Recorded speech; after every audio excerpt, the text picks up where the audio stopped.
The sun beat down on the parched earth, a relentless hammer forging the Arizona territory into a landscape of shimmering heat and raw, untamed beauty.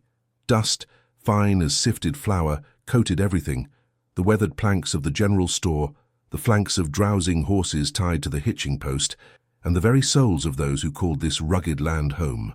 In the small, dusty town of Redemption, a place where hope often felt as scarce as water, Sheriff Brody Vance was contemplating the latter. His shirt, once a crisp white, was now a map of sweat stains, clinging to his broad back as he leaned against the railing of his office, squinting at the horizon. Redemption was a town clinging to the edge of civilization, a place where law was a fragile concept, often enforced more by the glint of a cult peacemaker than by the letter of the law. It was a melting pot of desperate souls: prospectors chasing fool's gold, cattle rustlers looking for an easy score, and honest folk trying to carve out a living against all odds. Brody, a man whose face was etched with the harsh realities of his profession, had seen his share of both. His gaze, however, was drawn not to the dusty street, but to a lone figure approaching from the west. Even from this distance, there was an undeniable presence about her. She rode a sturdy, dark mare, her posture erect, a silhouette against the blinding glare of the afternoon sun. As she drew closer, Brody's eyes narrowed. She wasn't dressed like the usual saloon girls or the wives of the townsfolk. Her attire was practical, functional, yet carried an undeniable, almost regal air. A long buckskin skirt brushed the mare's flanks, a simple, well-worn blouse, and a bandana tied loosely around her neck. But it was her hair, a cascade of raven black, and the unmistakable fire in her dark eyes that made her stand out. She reined her horse in front of the sheriff's office, the animal snorting softly, kicking up a fresh cloud of dust. The woman dismounted with a fluid grace that spoke of a life lived in harmony with nature. She was, Brody realized with a jolt, an Apache woman. In Redemption, that was a rarity, and not always a welcome one. "Sheriff Vance?" Her voice, when she spoke, was a low, resonant alto, carrying the melody of a language not often heard in these parts, yet spoken here with a clear, practiced English. Brody straightened, his hand instinctively hovering near the holster at his hip. "That's me, ma'am. Can I help you?" His tone was measured, cautious. He'd learned long ago that encounters with Native Americans, especially in this territory, could be as unpredictable as a rattlesnake strike. "My name is Anya," she said, her gaze unwavering, meeting his directly. There was no fear in her eyes, only a quiet determination that mirrored the strength Brody saw in the landscape around them. "I seek information about a missing child." The words hung in the air, heavy with unspoken urgency. Brody, a man who thought he'd seen it all, felt a prickle of unease. A missing child in this vast, unforgiving territory was a nightmare scenario. "A missing child? Tell me more, Anya." He gestured for her to come inside out of the oppressive heat. As she stepped into the dim, cool interior of his office, the scent of old paper, leather, and stale tobacco filled the air. Anya paused, her eyes sweeping over the sparse furnishings. A desk cluttered with reports, a few chairs, a map of the territory tacked to the wall. Her gaze lingered on the wanted posters, a grim testament to the lawlessness that often reigned. "He is my nephew," Anya continued, her voice taut with worry. "He wandered away from our camp near the Whispering Creek 3 days ago." Whispering Creek. Brody knew the area. It was a rough, isolated stretch of land, known for its treacherous ravines and dense scrub. 3 days?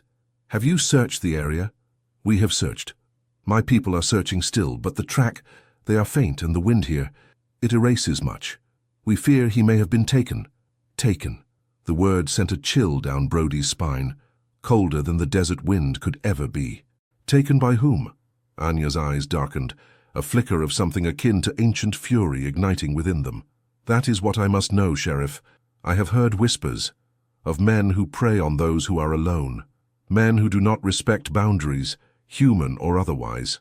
Brody nodded grimly. He understood. This territory was home to more than just honest ranchers and desperate prospectors. There were outlaws, men who operated in the shadows, leaving only destruction in their wake.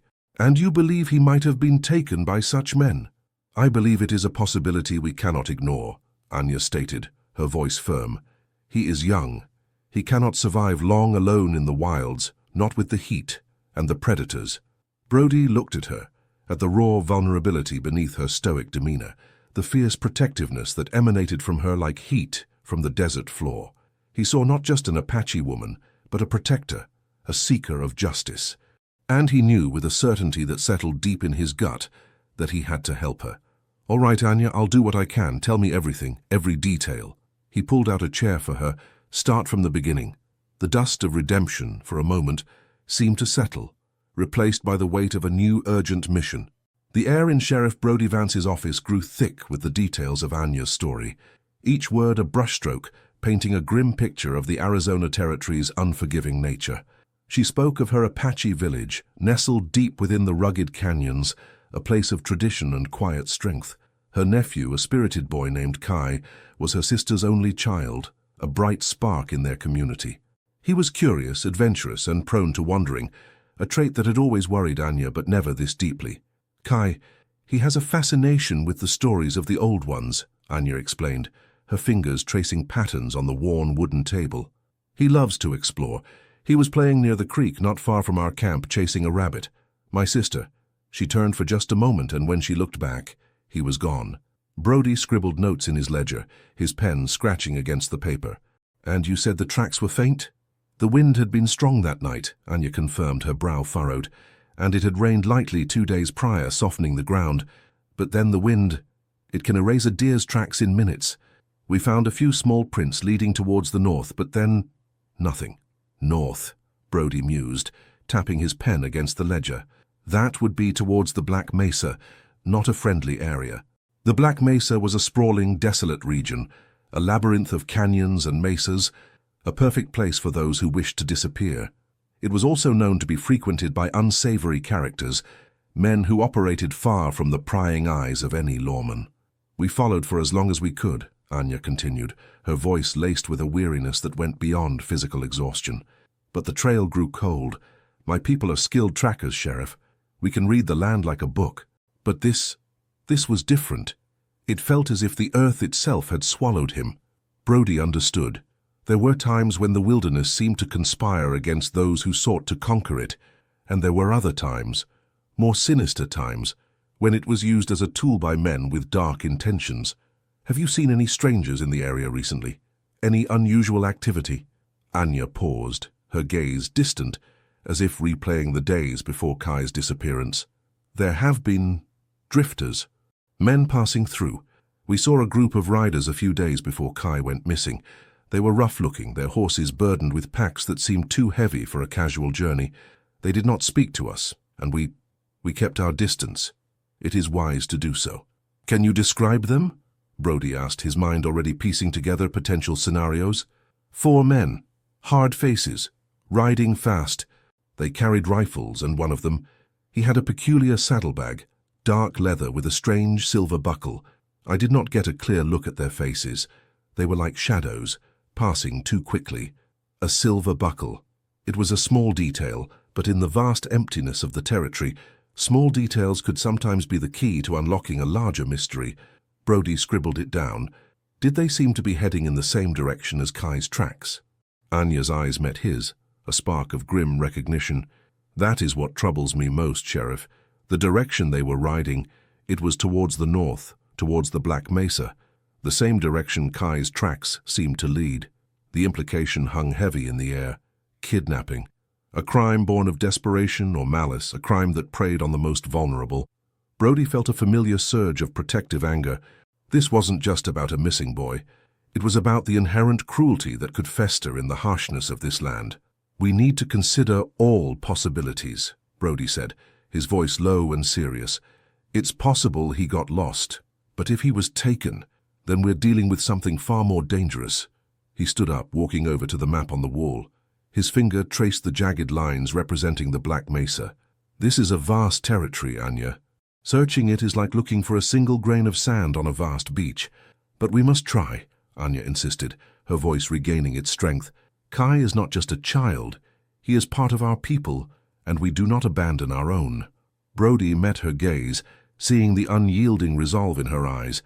It was the same resolve he saw in the faces of the settlers who refused to be driven from their land, the same spirit that kept redemption alive against all odds. "You're right," he said. a newfound respect for this woman solidifying within him.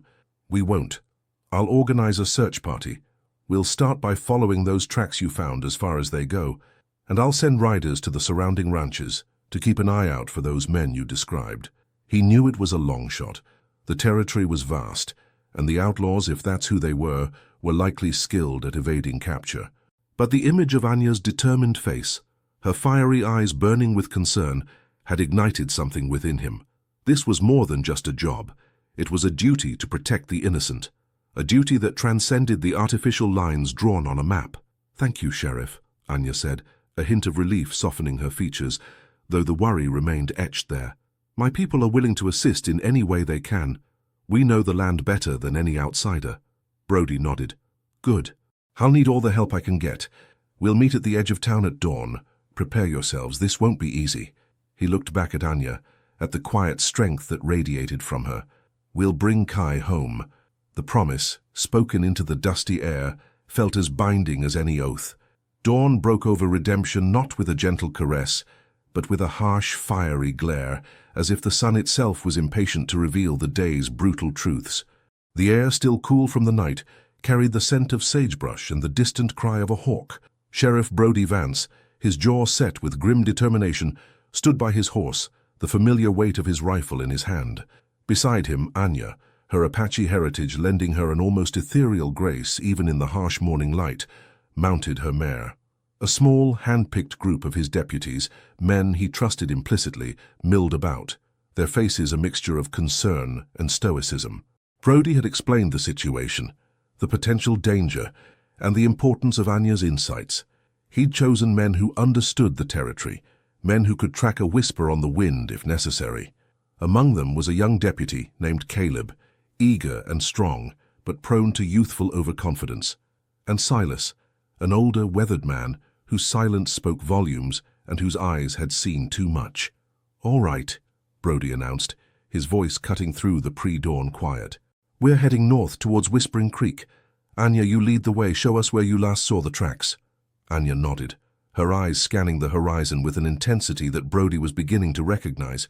She was not just a woman seeking her nephew. She was a force of nature, driven by a primal need to protect. The ride out of redemption was a somber affair. The town, usually a hub of hushed activity in the early morning, seemed to hold its breath as if sensing the gravity of their mission. The landscape, as they moved further from civilization, grew wilder, more imposing. Towering saguaros stood like silent sentinels, their arms raised against the vast, indifferent sky. Canyons carved by millennia of wind and water opened up like wounds in the earth. Anya rode with an uncanny connection to the land, her mare navigating the uneven terrain with an effortless gait. Brody watched her, marveling at her skill. She pointed out subtle signs that would have been invisible to any of them: a disturbed clump of grass, a broken twig, the faint imprint of a boot in a patch of softer earth. "Here," Anya said, her voice barely a whisper as they reached a small, dry creek bed. "This is where the ground was disturbed. The rain made it difficult. But here." She dismounted, kneeling beside a cluster of rocks. "This is his footprint. Small. He was running." Brody and his men dismounted, examining the scene. The prints were indeed faint, a ghost of a child's passage. But Anya's keen eyes had found them. They followed the meager trail, which led them away from the creek and into a denser thicket of mesquite and scrub. "They are heading north," Anya confirmed, her gaze fixed on the direction the tracks indicated. "Towards the Black Mesa." Silas, his face a mask of weathered leather, grunted. "Black Mesa, nasty country. Good place to get lost or to get found by the wrong sort." "That's why we're here, Silas," Brody said, his tone firm. "To make sure they don't stay lost, and that the wrong sort don't get away with it." As they pressed deeper into the wilderness, the landscape grew more challenging. The sun climbed higher, its heat intensifying, baking the earth and their bodies. The silence of the desert was broken only by the jingle of spurs, the snorting of horses, and the occasional harsh command. Anya's tracking skills were invaluable. She moved with a quiet determination, her senses attuned to the subtlest disturbances. She would pause, listen, and then point the way forward, her knowledge of the terrain far surpassing anything Brody or his men possessed. "See," she said, pointing to a patch of disturbed dust near a cluster of thorny bushes. "This is not the print of a child. This is a man's boot, and it has been dragged as if to hide the print. Brody examined it. Anya was right. The print was deeper, heavier, and the edges were scuffed, as if someone had deliberately tried to obscure it. A cold knot formed in his stomach. This was no accident. They were trying to cover their tracks, he stated grimly. This confirms it. They took him. Caleb, his youthful bravado tempered by the grim reality, spoke up. But why? Why would they take a child? Money, perhaps, Brody mused. Or maybe something else. We don't know their motive yet, but we know they're out there, and they have Kai. He looked at Anya, her face a mask of steely resolve. We need to be careful. If they're skilled enough to cover their tracks, they're likely dangerous. Anya nodded, her eyes reflecting the vastness of the sky, a silent promise of vengeance or rescue. They move like serpents, Sheriff, silent and striking when least expected. We must move with the same caution, but with the strength of the mountain. The trail continued to be a challenging puzzle, marked by Anya's astute observations and Brody's growing sense of unease. They found more signs of the men, a discarded scrap of cloth caught on a thorn bush, a hastily extinguished campfire that still held a faint warmth, the tracks of horses deliberately routed through rocky terrain to confuse pursuers. They are experienced, Silas observed, his voice low. They know what they're doing. Brody agreed. This was no random act of violence. This was a calculated move, and the thought of a young boy, vulnerable and alone in the hands of such men, fueled his determination. The sun beat down, the heat unrelenting, but the chill in Brody's heart was a far greater adversary. The trail of the serpent was leading them deeper into the belly of the beast, and he knew with a growing certainty that this was just the beginning of a long, arduous journey. The Black Mesa loomed before them, a formidable, sun-baked monolith that seemed to scrape the very sky. Its sheer cliffs and labyrinthine canyons were a natural fortress, a place where secrets could be buried and lives could vanish without a trace. The air grew thinner, the silence more profound, broken only by the wind's mournful whisper as it snaked through the rocky outcrops. Anya, ever vigilant, continued to guide them, her Apache senses seemingly amplified by the stark grandeur of the mesa. She pointed out subtle shifts in the terrain, signs that even the most experienced trackers among Brody's men might have missed. They are trying to move through the shadows, she said, her voice a low murmur, to avoid being seen from afar. This suggests they know they are being pursued. Brody felt a grim satisfaction at this. Their pursuit was having an effect, but it also meant their quarry was more desperate and potentially more dangerous. Keep your eyes peeled, men, he commanded, his voice tight. Anything out of the ordinary, any movement. This place can play tricks on your eyes. Caleb, usually quick with a quip, was silent, his young face etched with a focused intensity. He scanned the cliff faces, the shadowy recesses, his hand resting on the stock of his rifle. Silas, the veteran, moved with a quiet economy of motion, his gaze sweeping the landscape with practiced ease. They followed a winding, barely discernible path that led them deeper into the mesa's embrace. The sun, now past its zenith, cast long, distorted shadows, creating an eerie, almost disorienting atmosphere. The heat remained oppressive, sucking the moisture from their bodies, testing their endurance. Anya suddenly reined in her horse, holding up a hand. "Stop," she commanded softly. Brody and his men halted, their senses on high alert. Anya dismounted, her movements deliberate, her gaze fixed on a narrow crevice between two towering rock formations. She approached cautiously, Brody and Silas flanking her, their rifles at the ready. "What is it, Anya?" Brody whispered, his heart pounding against his ribs. She pointed to the ground just inside the crevice.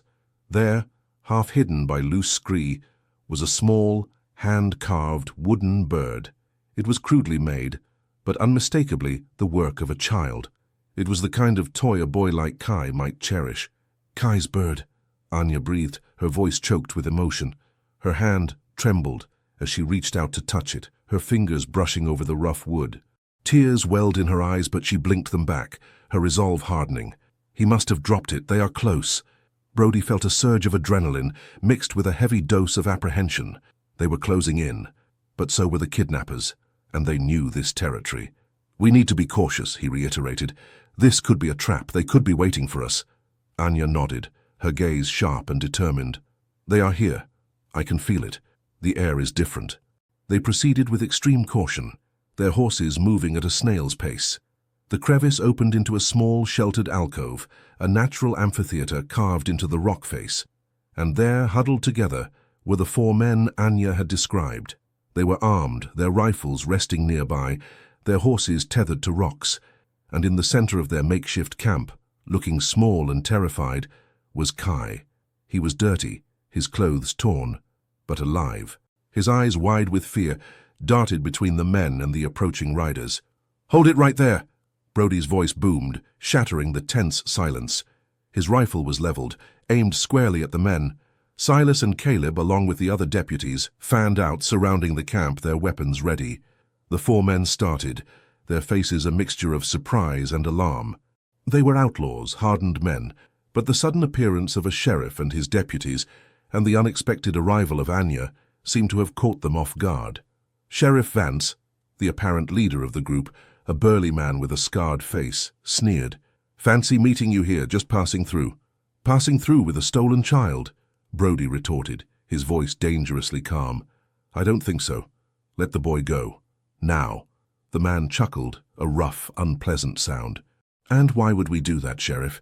He's worth a pretty penny to the right folks." Kai whimpered, his eyes fixed on Anya. Anya, her heart aching, spoke his name. "Kai!" The boy's head snapped up, his eyes locking onto hers. A flicker of hope, of recognition, ignited in his terrified gaze. He began to cry, a sound that tore through the quiet of the alcove.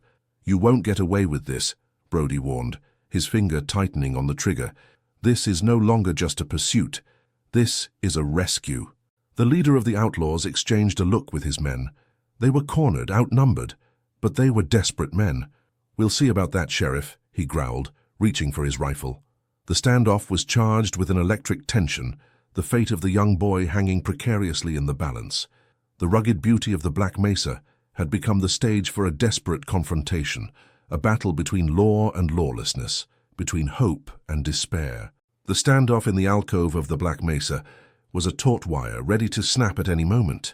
The outlaws, seeing their escape route cut off, shifted uneasily. The leader, a brute named Jedediah, his face a roadmap of old scars, forced a sneer. "You think you can just waltz in here and take what's ours, Sheriff?" "He's not yours," Brody stated, his voice a low growl, his rifle unwavering. "He's a child, and I'm here to bring him home." Anya, her gaze fixed on Kai, saw his small body trembling. She called out again, her voice soft but firm. "Kai, my brave one, stay calm, we are here." The boy, hearing her voice, seemed to draw a sliver of courage. He still cried, but the sheer terror in his eyes began to be replaced by a flicker of hope. This small shift didn't go unnoticed by Jedediah. "Don't listen to them, boy," Jedediah spat, his eyes narrowing. "They'll just drag you back to whatever it is you people do." The insult hung in the air, a dark cloud of prejudice. Brody's jaw tightened, but he held his fire, knowing that any rash move could endanger Kai. "Let him go, Jedediah. We can do this the easy way or the hard way. Your choice." Jedediah laughed, a harsh, grating sound. "Easy way? Ain't no easy way in this life, Sheriff, and we ain't letting this little pigeon fly for free." He gestured to his men. "We take him. We go. Simple." One of the outlaws, a wiry man with shifty eyes, began to move, his hand inching towards his pistol. Silas, with the speed of a coiled spring, leveled his rifle. "Don't be a fool," Silas warned, his voice like dry, rustling leaves. "You'll regret it." The tension escalated. The outlaws were 4, Brody's group 5, but the outlaws were on their home turf, accustomed to the rugged terrain, and they were desperate. Suddenly Anya moved, not towards the outlaws, but towards Kai. She called his name again, her voice a soothing balm. "Kai, listen to me. You are strong. You are brave. Remember the stories your grandmother tells you?" Kai, his eyes still glistening with tears, nodded almost imperceptibly. Anya continued, her words weaving a tapestry of comfort and courage. "The eagle flies high. The wolf hunts with its pack. You are part of our pack, Kai. You are safe now." As Anya spoke, her movements were calm, almost meditative. She was drawing the attention of the outlaws, their eyes momentarily flicking towards her, drawn by the unwavering focus of her gaze. This was the opening Brody needed. "Now!" Brody yelled, and with a thunderous roar he fired a shot into the air. The deafening blast echoed through the alcove, startling the outlaws. In that instant of distraction, Caleb, with surprising agility, lunged forward, grabbing Kai and pulling him towards Anya. The outlaws reacted, Jedediah roaring in fury. Rifles cracked, shots ricocheting off the rock walls. Brody and his deputies returned fire, engaging the outlaws. The small alcove erupted into a chaotic scene of shouting, gunfire, and the terrified whinnying of horses. Anya, shielding Kai with her body, felt a sharp pain in her arm as a bullet grazed her. She winced, but didn't falter, her grip tightening around the boy. Kai, clinging to her, buried his face in her buckskin skirt, his small body shaking. Silas, with his steady aim, brought down one of the outlaws with a well-placed shot. Caleb, adrenaline coursing through him, dodged another bullet, his protective instincts overriding any fear. Brody, a seasoned lawman, moved with practiced efficiency, directing his men, his shots finding their mark. Jedediah, realizing they were outmatched and outmaneuvered, snarled, "Let's get out of here!" He and his remaining 2 men broke from the alcove, scrambling up a narrow goat path that led further into the mesa's unforgiving terrain. "They're escaping!" Caleb shouted. "Let them go," Brody commanded, his voice strained. "We have Kai, that's what matters." He looked towards Anya, his expression of concern evident. "Anya, are you all right?" Anya nodded, wincing as she touched her bleeding arm. "It is nothing. Kai is safe. That is all that matters." She held the boy closer, her gaze following the fleeing outlaws with a fierce, unwavering intensity. Though she was wounded and the immediate danger had passed, the fire in her eyes burned brighter than ever. The rescue was complete, but the conflict, she knew, was far from over. The shadows of the Black Mesa had yielded their prize, but the men who had stolen Kai and the cruelty they represented still lingered in the vast, untamed territory. The journey back from the Black Mesa was a stark contrast to the desperate flight towards it. The air, once thick with tension, now carried a fragile sense of relief. Kai, though still shaken, was no longer consumed by pure terror. He was nestled securely in Anya's arms, his small hand clutching a worn piece of cloth she'd used to bind her arm. Anya, despite her wound, rode with a quiet strength, her gaze often falling on the boy, her touch a constant source of comfort. Sheriff Brody Vance rode beside them, his usual stern demeanor softened by a palpable sense of accomplishment. He kept a watchful eye on Anya's arm, a concern that seemed to extend beyond mere professional duty. Caleb rode ahead, scouting the path, his youthful exuberance returning, but now tempered with a newfound respect for the challenges they had faced. Silas rode at the rear, his silence more watchful than ever, his eyes scanning the vast, unforgiving landscape, ever vigilant. "You did good, Anya," Brody said, his voice carrying easily in the open air. "Very good. You brought him back." Anya offered a small, weary smile. "He is safe. That is enough." She stroked Kai's dark hair. The boy, his fear slowly receding, watched the unfamiliar landscape with wide, curious eyes, his small world having been drastically altered in just a few days. "Those men," Brody continued, his brow furrowed, "they were seasoned. They knew how to disappear. We'll put out word, but I don't hold out much hope of catching them in this territory. They'll scatter like dust in the wind." "They will return," Anya said, her voice devoid of emotion, yet carrying a chilling certainty. "They know this land, and they know its opportunities. They will try again." Brody nodded, the grim reality of his profession weighing on him. The outlaws were a persistent blight, always lurking at the edges of civilization, waiting for their chance. "We'll be ready for them," he assured her, though the vastness of the territory made such promises difficult to keep. As they rode, the conversation flowed, bridging the gap between their different worlds. Anya spoke of her people, their traditions, their deep connection to the land. Brody, in turn, shared stories of redemption, of the struggles and triumphs of the settlers who called this harsh place home. There was a nascent understanding forming between them, a respect born of shared danger and a common goal. Kai, as the miles passed, began to stir. He pointed to a hawk circling overhead, his small voice barely audible. "Look, Anya, the eagle." Anya smiled, a genuine warm smile that transformed her face. "It is an eagle, little one, strong and free." She whispered more stories to him, tales of their ancestors, of courage and resilience. The boy, mesmerized, seemed to find solace in the familiar cadence of her voice and the ancient wisdom of her words. By late afternoon, the distinctive silhouette of redemption appeared on the horizon, a cluster of weathered buildings against the dusty plains. As they drew closer, a small group of people emerged from the general store, their faces etched with worry. Anya's sister, her eyes wide with a mixture of relief and apprehension, rushed forward as they dismounted. The reunion was a silent, powerful tableau of tears and embraces. Kai, still clinging to Anya, was finally safe in his mother's arms. The weight of the past few days seemed to lift from her shoulders, replaced by overwhelming gratitude. Sheriff Brody Vance watched the scene unfold, a quiet satisfaction settling within him. He had done his duty, and he had made a difference. He looked at Anya, her face illuminated by the setting sun, her wounded arm a testament to her bravery. "I'll have Doc Miller take a look at that arm," Brody said, gesturing towards the small clapboard building that served as Redemption's clinic. Anya nodded her thanks. "You have been most kind, Sheriff Vance. You and your men." "Just doing my job," Brody replied, though he knew it had been more than that. He had seen a strength in Anya that he deeply admired, a fierce protectiveness that mirrored his own commitment to the people of Redemption. As darkness began to descend, casting long shadows across the dusty street, Brody watched Anya lead Kai and his mother towards their dwelling. The Apache woman, with fire in her eyes and courage in her heart, had faced danger and emerged victorious.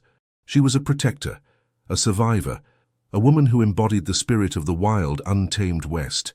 And Brody Vance, the Sheriff of Redemption, found himself unable to look away, a sense of profound respect, and perhaps something more, taking root within him. The long ride home had ended, but the echoes of their journey and the image of the Apache woman with fire in her eyes would linger long after the dust had settled. The days following Kai's rescue settled into a rhythm of cautious normalcy and redemption. The dust still swirled, the sun still beat down, but an undercurrent of change had been set in motion. Kai, safe with his mother, slowly began to shed the lingering fear, his natural curiosity reasserting itself, though now with a watchful edge. Anya, her arm healing steadily under the care of Doc Miller, remained a quiet, dignified presence in town, her interactions with Brody marked by a growing, unspoken understanding. Brody found himself observing Anya more frequently. He saw her not just as an Apache woman, but as a strong, capable individual who moved through their small town with a quiet grace that belied the harshness of her circumstances. He noticed the respect she commanded, not through words, but through her very being. The settlers, initially wary, found themselves grudgingly acknowledging her strength, her resilience. One afternoon, Brody found Anya sitting by the creek, not far from where Kai had been taken. She was sketching in a small, leather-bound notebook, her brow furrowed in concentration. The sun dappled through the leaves of a lone cottonwood tree, casting shifting patterns on the water. "Mind if I join you?" Brody asked, approaching cautiously. Anya looked up, a flicker of surprise in her eyes, quickly replaced by a serene acceptance. "Please, Sheriff." He sat beside her, the silence between them comfortable, unforced. "What are you drawing?" "The land," she replied, turning the notebook so he could see. Her sketches were remarkably detailed, capturing the rugged beauty of the canyons, the textures of the rock, the delicate veins of leaves. They possessed a raw, untamed quality, much like Anya herself. "You have a talent," Brody commented, genuinely impressed. "It is how I see," she said simply, "how I remember. This land, it holds stories. Not all of them are kind, but they are ours." They spoke for a while longer, of the land, of the delicate balance between the settlers and the native peoples, of the challenges of survival in this unforgiving territory. Anya spoke of her people's ancient connection to this land, a connection that went deeper than mere ownership, a spiritual bond that transcended the arbitrary lines drawn by man. Brody listened intently, realizing how little he truly understood about the people who had inhabited this territory for generations before the settlers arrived. He had always seen them as a separate entity, often a source of conflict. But Anya painted a picture of a rich culture, a deep respect for nature, and a complex history. "The men who took Kai," Brody said, his tone shifting to a more serious note. "We've had no sign of them. They've vanished, but I won't forget them." Anya closed her notebook, her gaze fixed on the flowing water. "They are shadows, Sheriff.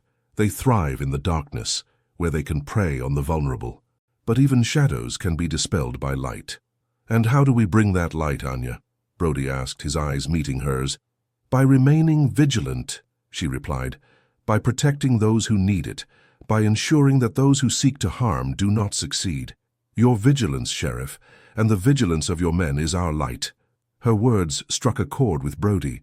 He was the law in redemption, the bulwark against the lawlessness that threatened to engulf them. He was their light. And Anya, in her own quiet way, was a beacon of strength and resilience. As the sun began to dip below the horizon, painting the sky in hues of orange and purple, Anya stood up. I must return to my sister. Kai will be waiting. Will you be staying in redemption for a while? Brody asked, a hint of something he couldn't quite define in his voice. Anya hesitated for a moment, her dark eyes studying his.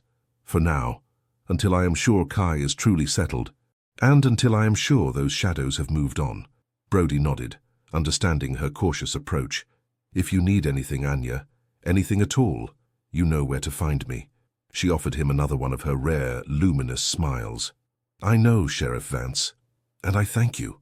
As she walked away, her silhouette outlined against the fading light, Brody watched her go. The encounter had left him with a sense of quiet contemplation. He had set out to rescue a child, a task that had tested his skills and his courage. But in doing so, he had encountered a woman of extraordinary depth and strength, a woman who had shown him a different perspective, a deeper understanding of the land and its people. The silence of the West was vast, but in that silence echoes of courage, resilience, and a burgeoning connection were beginning to be heard. Weeks turned into a month, and a fragile peace settled over redemption. Kai was slowly regaining his playful spirit, his laughter a welcome sound in the usually quiet streets. Anya, her arm fully healed, had become a familiar, though still somewhat enigmatic, figure in town. She would visit the general store for supplies, her interactions polite, her demeanor reserved. Sheriff Brody Vance found himself looking forward to their brief encounters, a quiet camaraderie developing between the lawman and the Apache woman. One sweltering afternoon, as Brody was tending to some paperwork in his office, the frantic pounding on his door shattered the usual midday calm.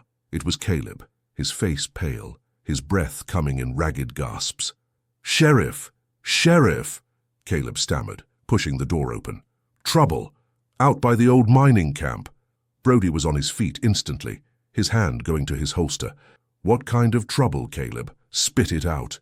"Cattle, stampeded, and gunfire," Caleb managed, his voice trembling slightly. "Old man Hemlock, he's been shot." Brody's jaw tightened. Old man Hemlock was a cantankerous but generally harmless prospector who lived a solitary life near the abandoned silver mine, a few miles outside of Redemption. "Taken him anywhere?"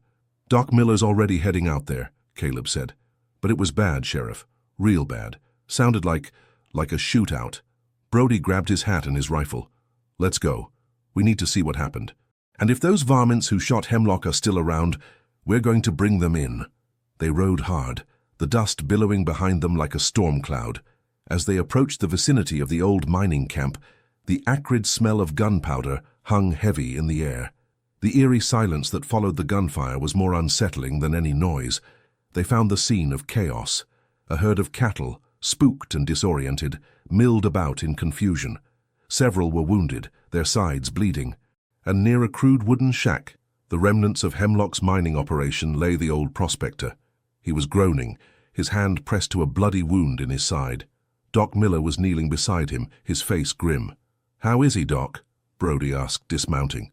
"He'll live, Brody," Doc Miller said, his voice tight. "But he took a nasty hit. Looks like he surprised some rustlers." Brody's eyes swept the area. Empty cartridges littered the ground. .45 caliber, sheriff's issue, and smaller, more common caliber rounds. "Rustlers? How many?" "2, maybe 3, Doc Miller replied. "Hemlock said he heard them trying to corner some of his prize steers. He went to investigate, and they opened fire." Brody's mind immediately flashed back to Jedediah and his men. Could it be them? The same ruthless opportunists who had kidnapped Kai? Did Hemlock see them? Get a description? He was too disoriented, Doc Miller said, shaking his head. Said they rode off like demons, heading west towards the mesa. He could barely make out their shapes in the dust. West, towards the mesa. Brody's gut clenched. The Black Mesa, a place that seemed to draw trouble like a magnet. He looked at Caleb. We need to track them. If they're stealing cattle, they're likely the same men we encountered before, and if they're willing to shoot an old man, they won't hesitate to cause more harm. As they began to search for tracks, Anya appeared, having somehow learned of the trouble and ridden out to meet them. She saw the downed cattle, the wounded prospector, and the grim expressions on Brody's face. "Trouble?" she asked, her voice calm but her eyes sharp, scanning the scene. "Rustlers," Brody explained, pointing towards the west. "Shot Hemlock. They're heading towards the Black Mesa. Sound like the same men who took Kai." Anya's gaze hardened, the familiar fire igniting in her eyes. The fragile peace was broken. The shadows were returning. "They will not stop," she said, her voice low. "They know this land, and they know it yields to the bold and the ruthless. They believe no one can stop them." "Well, they're about to find out they're wrong," Brody said, his hand tightening on his rifle. He looked at Anya, and in her determined gaze, he saw a reflection of his own resolve. The rescue of Kai had been a victory, but it was clear the fight for safety and justice in this territory was an ongoing battle. The rattle of danger had sounded once more, and this time it was a clear warning. The pursuit of the rustlers was a grueling, relentless affair. The sun, a relentless adversary, beat down on the unforgiving landscape, sucking the moisture from the riders and their horses. Dust choked their lungs, and the heat shimmered, distorting the horizon, playing tricks on their weary eyes. Brody Vance, Anya, Caleb, and Silas rode with a grim determination, their pursuit fueled by a righteous anger. The tracks, though frequently obscured by the wind-swept plains and the rocky terrain leading towards the Black Mesa, were there. Anya's keen eyes, honed by a lifetime of navigating the wilderness, proved invaluable. She pointed out the subtle disturbances, the hoofprints that spoke of haste and desperation, the telltale signs of cattle being driven off course. "They are heading back to the mesa," Anya stated, her voice dry from the dust. "It is their sanctuary, a place where they believe they can disappear." Brody nodded, his jaw set. "They chose the wrong place to hide this time. We won't let them get away with it." He glanced at Anya, noting the way she handled her horse, the unwavering focus in her eyes. She was as much a part of this land as the saguaros and the mesas, and her presence in their pursuit was a formidable asset. Caleb, though young, rode with a newfound maturity. The memory of Kai's fear and the sight of Old Man Hemlock's wound had sobered him. He followed Brody's lead, his eyes constantly scanning the surroundings, his rifle held at the ready. Silas, as always, remained a silent, watchful presence, his experience a quiet strength that bolstered the group. As they drew closer to the Black Mesa, the terrain became more rugged, the shadows deeper. The air grew still, pregnant with an unspoken threat. The rustlers, Brody surmised, would be trying to use the mesa's labyrinthine canyons to their advantage, attempting to lose their pursuers in the natural maze.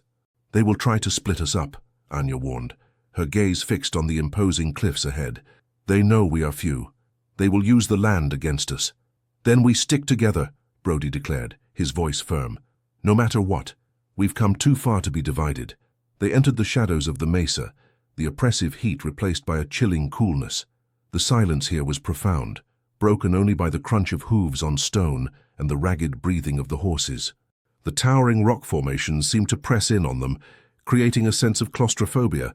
Anya suddenly reined in her horse, holding up a hand. "Wait," she whispered. Brody and his men halted, their senses on high alert. Anya dismounted, moving with the stealth of a seasoned hunter. She approached a cluster of boulders, her eyes fixed on something hidden within the shadows. Brody and Silas followed, their rifles raised. There, partially concealed, were a small herd of cattle, their flanks heaving, and guarding them were two men, rough-looking and armed, their faces etched with the harshness of their chosen profession. They were clearly the rustlers, their escape route cut short by Brody's determined pursuit. "Hold it right there," Brody's voice boomed, echoing through the silent canyons. The two rustlers started, their eyes widening in surprise and alarm. They hadn't expected to be cornered so deep within the mesa. One of them reached for his rifle, but Silas was faster. A single shot rang out, and the rustler staggered, dropping his weapon. The second man, a wiry individual with a sneer on his face, turned and fled, scrambling up a narrow, almost invisible path that led higher into the mesa. "Caleb, stay with the cattle and Silas. Secure them," Brody commanded. "Anya, you and I will go after him." Anya nodded, her gaze already fixed on the fleeing rustler. She mounted her horse with practiced ease, Brody close behind. The chase was on, a desperate scramble up the treacherous slopes of the Black Mesa. The wind whipped around them, carrying the scent of dust and pine. The rustler, agile and desperate, navigated the rocky terrain with surprising speed, but Anya and Brody were relentless. Anya's knowledge of the land gave her an edge, allowing her to anticipate his movements, to find paths that seemed impassable. Brody, his determination a palpable force, kept pace, his rifle never far from his grasp. They reached a narrow ledge, the rustler trapped against a sheer cliff face. He turned, his face contorted in a desperate, cornered rage. He drew his pistol, aiming it at Brody, but before he could fire, Anya moved. With a speed that belied her earlier wound, she swung her horse towards him, cutting off his escape. In that split second, Brody fired, his shot hitting the rustler's pistol, sending it spinning from his grasp. The rustler, disarmed and defeated, slumped against the rock face, his shoulders heaving. He glared at Brody and Anya, his eyes filled with a mixture of fear and hatred. "It's over," Brody said, his voice steady. "You're under arrest." As they led the rustler back down to the waiting Silas and Caleb, the sun began to set, casting long, dramatic shadows across the canyons. The embrace of the desert, which had once seemed so hostile, now felt like a silent witness to justice served. The rustlers, the shadows that had threatened Kai and terrorized Hemlock, had been brought to light. Brody looked at Anya, her face streaked with dust, but her eyes still burning with a fierce, quiet triumph. They had faced danger together, relying on each other's strengths. The rescue of Kai, the pursuit of the rustlers, these events had forged a bond, a respect that transcended their different worlds. The Apache woman with fire in her eyes had not only brought a child home, but she had also illuminated the path for justice in the rugged, unforgiving West. And Brody Vance, the sheriff of redemption, knew that his world, and his understanding of it, had been irrevocably changed. The midday sun beat down on the dusty plains, an oppressive heat that seemed to bake the very life out of the land. Jedediah Stone, his face weathered and etched with a lifetime of hard work, squinted at the horizon. Anya had been gone for 3 days, a silent understanding passing between them, before she'd set off to scout the northern territories, searching for any sign of the rustlers. He'd protested, of course, his instincts screaming against letting her ride out alone, especially with the growing unease in the air. But Anya, with that unyielding gaze that could stop a charging bull, had simply stated it was the only way. He found himself pacing the perimeter of his small ranch, the familiar routine of checking fences and tending to the few head of cattle, doing little to quell the gnawing anxiety in his gut. Every shadow seemed to lengthen. Every gust of wind carried the phantom sound of approaching riders. He knew Anya was capable. He'd seen firsthand her prowess with a rifle, her uncanny ability to read the land, her quiet strength that belied a deep well of sorrow. Yet the West was a fickle mistress, and a lone woman, even one as formidable as Anya, was a vulnerable target. His thoughts kept returning to the cryptic warnings whispered by Elias, the aging prospector, who sometimes traded pelts for supplies in town. Elias spoke of strangers riding through, men with hard eyes and no discernible purpose, asking too many questions about the local ranches. About Anya, Jedediah had dismissed it as the ramblings of an old man, but now, in Anya's absence, the whispers seemed to carry a chilling weight. He wondered if Elias had seen more than he let on, if he'd recognized the danger Anya was potentially riding into. He stopped by the small corral, running a calloused hand over the flank of his sturdy mare, Daisy. She nickered softly, sensing his agitation. "Easy, girl," he murmured, though his own unease mirrored hers. He'd never been one for company, preferring the quiet solitude of his land, the honest labor that left little room for introspection. Anya's arrival had stirred something within him, a protective instinct he hadn't realized he possessed, a flicker of warmth in the long winter of his life. Her quiet resilience, the way she carried her past with a stoic grace, had chipped away at his hardened exterior. He found himself watching her, studying the subtle shifts in her expression, the way her eyes, dark and intelligent, could convey a universe of unspoken emotion. He imagined her now, astride her own powerful Mustang, her Apache heritage evident in the proud set of her shoulders, the focused intensity in her gaze. She moved with a natural grace, a daughter of the earth, as attuned to its rhythms as the most seasoned tracker. He pictured her navigating the rugged terrain, her senses sharp, her spirit unbowed. But the West wasn't just about skill and spirit, it was also about numbers, about the ruthlessness of men who saw opportunity in vulnerability. A shadow fell across the yard, and Jedediah instinctively reached for the Colt Peacemaker holstered at his hip. It was just Sarah, the young woman from the neighboring homestead, her face flushed from her walk.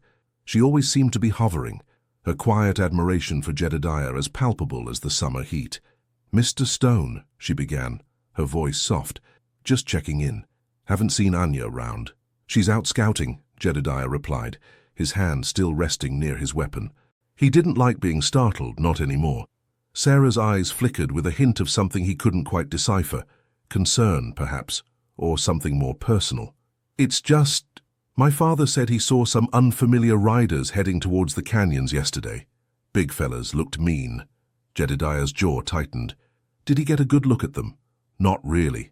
They were moving fast, like they didn't want to be seen, but he said they had the look of trouble, the kind that don't belong." She wrung her hands, her gaze fixed on the ground. "I worry about Anya. It ain't safe out there for anyone, especially alone." Her words echoed his own fears, amplifying them. He forced a measured tone. "I appreciate your concern, Sarah. Anya knows how to handle herself." Sarah looked up, her eyes meeting his, and for a moment he saw a flicker of something that felt like jealousy, quickly masked. "I know she does, but, well, some things are just too much for one person to face." She offered a small, tight smile. "If you need any help, Mr. Stone, you know where to find me." With that, she turned and hurried back the way she came, leaving Jedediah with a fresh wave of disquiet. He watched her go, a knot tightening in his stomach. The whispers of doubt were growing louder, and Anya was still out there facing whatever lay hidden in the unforgiving vastness of the West. The canyon walls rose like ancient sentinels, their ochre hues shifting with the passing sun.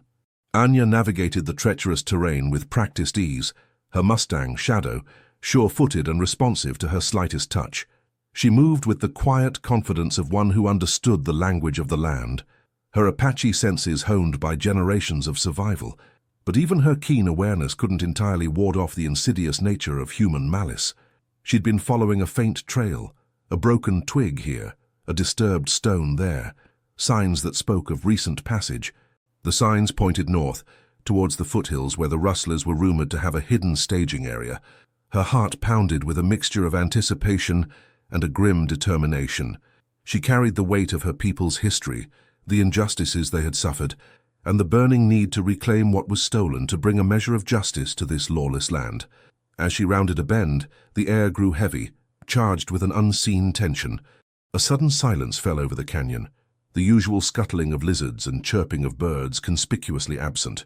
Anya reined in Shadow, her hand instinctively reaching for the rifle secured across her saddle. Her gaze swept across the rocky outcrops, the shadowed crevices, searching for any anomaly. Then a glint of metal. High above, on a ledge obscured by scrub brush, a rifle barrel caught the sun.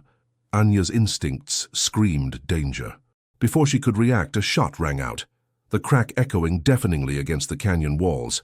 The bullet whizzed past her head, embedding itself in the rock face beside her. Chaos erupted.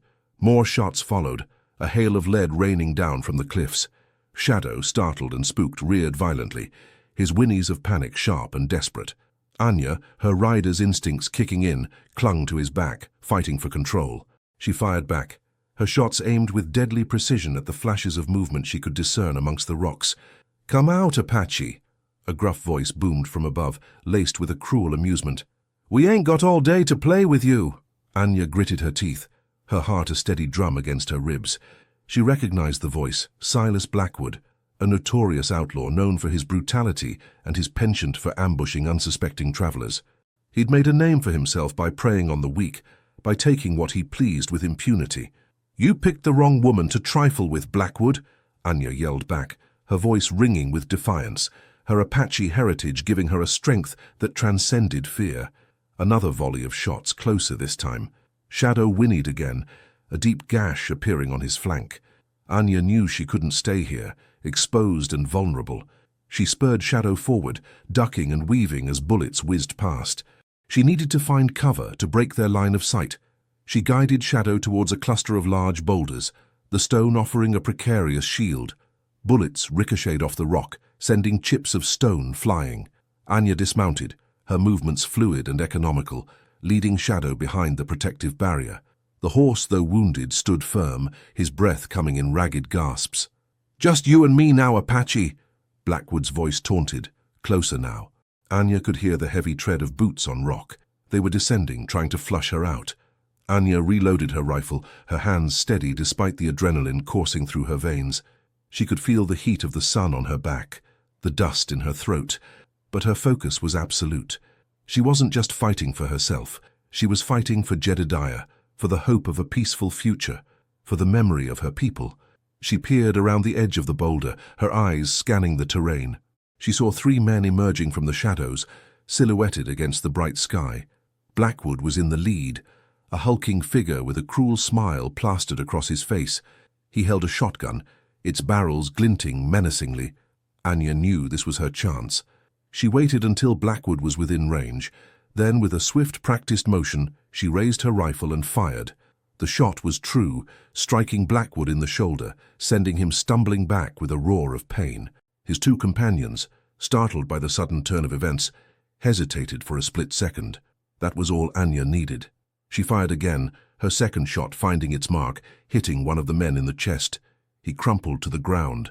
The remaining outlaw, his face a mask of fear and rage, turned and fled back up the canyon, scrambling for cover. Anya didn't pursue. Her priority was Shadow and getting herself out of this ambush. She checked the horse's wound, grimacing at the bleeding. It wasn't deep enough to be fatal, but it would slow him down. "We need to move, Shadow," she whispered, her voice low and urgent. She knew Blackwood, though wounded, would be relentless.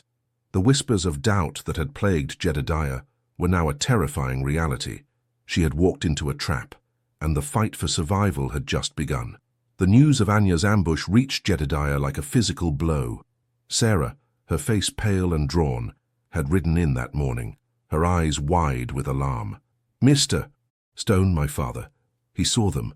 Those men from yesterday, they rode back through the canyon and one of them was carrying another man. He said he heard shouting about an Apache woman.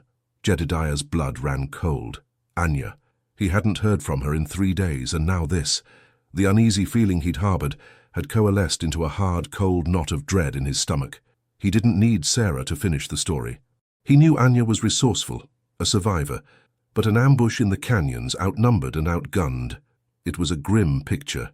"Which way did they go?" Jedediah asked, his voice rough, already reaching for his rifle and saddlebags. "Towards the abandoned mine, sir. That's what my father reckoned," Sarah replied, her voice trembling. "He's worried, Mr. Stone. He said those men looked like Blackwood's gang. They're dangerous." Jedediah mounted Daisy, his movements sharp and efficient. Sarah stood watching him, her gaze a mixture of fear and something else he couldn't quite place. "Stay here, Sarah," he instructed, his tone firm. "Keep the homestead secure. If anyone comes asking, tell them nothing." He rode out without another word, his mind a whirlwind of grim possibilities. Anya, injured, alone, hunted. The thought spurred Daisy on, her powerful strides eating up the dusty miles. He pushed his horse, the western sun beating down relentlessly, the landscape a blur of parched earth and distant hazy mountains. He thought of Anya's quiet strength, her fierce independence, the subtle vulnerability he'd glimpsed beneath her stoic exterior. He couldn't let her face this alone. As he neared the foothills, he kept his eyes peeled, scanning the terrain for any sign of pursuit or Anya's passage. He found a single, distinctive hoofprint, too small for his own mare, too large for a mule, Anya's Mustang. It was heading towards the abandoned mine, confirming Sarah's father's sighting. The abandoned mine was a scar on the landscape, a dark maw in the side of a barren hill. It had been worked and abandoned decades ago, its tunnels now a haven for rattlesnakes and outlaws alike. Jedediah approached with extreme caution, his rifle held ready. The air grew cooler as he neared the mine entrance, carrying the scent of damp earth and decay. He dismounted, leaving Daisy tethered a safe distance away, and crept towards the mine. He could hear faint sounds from within, a low murmur of voices, the clink of metal. Blackwood's men. He peered into the darkness, his eyes slowly adjusting. He could see 2 men guarding the entrance, their rifles resting on their laps, looking bored and complacent. He couldn't see Anya. Were they holding her prisoner? Or had she managed to escape their initial pursuit? Suddenly, a small object skittered across the ground near his feet. He picked it up, a smooth, grey stone, etched with a symbol he vaguely recognized from the few times he'd seen Anya sketching or carving. It was an Apache symbol, a sign for protection or guidance. It was deliberately placed, a message. Jedediah looked around, his gaze sweeping the area. He spotted a faint trail of disturbed dust, leading away from the mine entrance towards a dense thicket of scrub oak. The stone was a diversion, a clue. Anya was trying to lead him away, to give herself a chance to either escape or to set a trap of her own. He knew the risk. Leaving the main entrance meant abandoning any hope of a swift rescue if she was indeed inside. But Anya was Apache. She was cunning, adaptable. She wouldn't have left that stone without a purpose. It was a desperate gamble, but it was all he had. He melted into the shadows, moving towards the scrub oak, his senses on high alert. He could hear the voices from the mine fading slightly as he moved away. He followed the faint trail, his heart pounding a rhythm of hope and fear. He saw another stone and then another, leading him deeper into the thicket. As he pushed aside a curtain of thorny branches, he saw her. Anya crouched low, her rifle aimed towards the mine entrance. She looked exhausted, her clothing torn, but her eyes, when they met his, burned with an fierce intensity. Beside her, tethered loosely, was a horse he didn't recognize, a sturdy bay mare, looking well fed. "Jedediah," she whispered, her voice raspy. "You came." "Always," he replied, his voice thick with emotion. He knelt beside her, assessing her condition. "Are you hurt?" She shook her head, though he noticed a grimace when she shifted her weight. "Just bruised and tired." "They ambushed me in the canyon." "I know," he said. "Sarah told me. What are you doing here?" Anya's gaze flickered back towards the mine. "They took my horse, and they took my satchel. Everything I carry. It was in there. I followed them.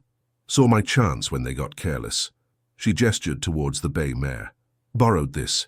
They think I'm still in the canyon or trapped in the mine." "Blackwood?" Anya nodded. "He's inside, with 2 others. They think they have me cornered." Jedediah understood. Anya had used his arrival, the disruption he represented, as her own opportunity. She had sent him on a false trail to draw away their attention from her true escape route. The stones were a clever ruse, a testament to her strategic mind. "They won't stay there long," Jedediah said, looking back towards the mine.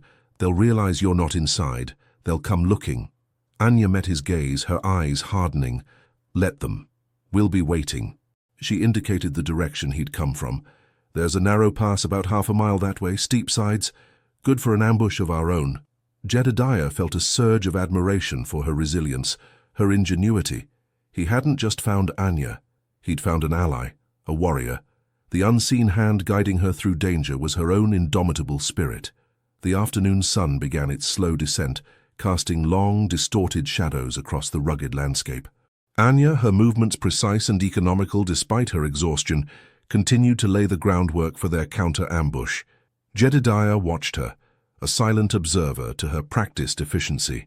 He'd never encountered anyone like her, a woman who moved with such grace and purpose, whose connection to the wild was as profound as her ability to navigate the treacherous currents of human conflict. "The pass," Anya explained, her voice a low murmur, "is narrowest here, about 10 feet across. The rocks are loose on either side. We can send rocks down on them, slow them, disorient them." She pointed towards a cluster of large boulders. "Those will give us cover, and you'll be able to see them coming from here." Jedediah nodded, assessing the terrain. It was a sound plan, a natural choke point that Anya had clearly scouted with the meticulousness of a seasoned warrior. He'd never truly appreciated the strategic advantages offered by the very land he'd spent his life working. Anya saw it with a clarity born of necessity and an intimate understanding of her ancestral home. He helped her gather rocks, hefting the larger ones into position, while Anya, with surprising strength, nudged smaller stones and debris to create a more formidable barrier. They worked in near silence, a primal understanding passing between them, forged in the crucible of shared danger. The usual loneliness that Jedediah carried seemed to recede, replaced by a quiet sense of purpose, of partnership. "They'll be angry," Anya said, pausing to wipe sweat from her brow. Her Apache heritage was evident in the subtle gestures, the quiet intensity that emanated from her. "And when Blackwood is angry, he's careless." "Let's hope so," Jedediah replied, his hand resting on the stock of his rifle. He had a few extra rounds of buckshot, which he figured would be more effective at close range if their rock barrage didn't deter the attackers.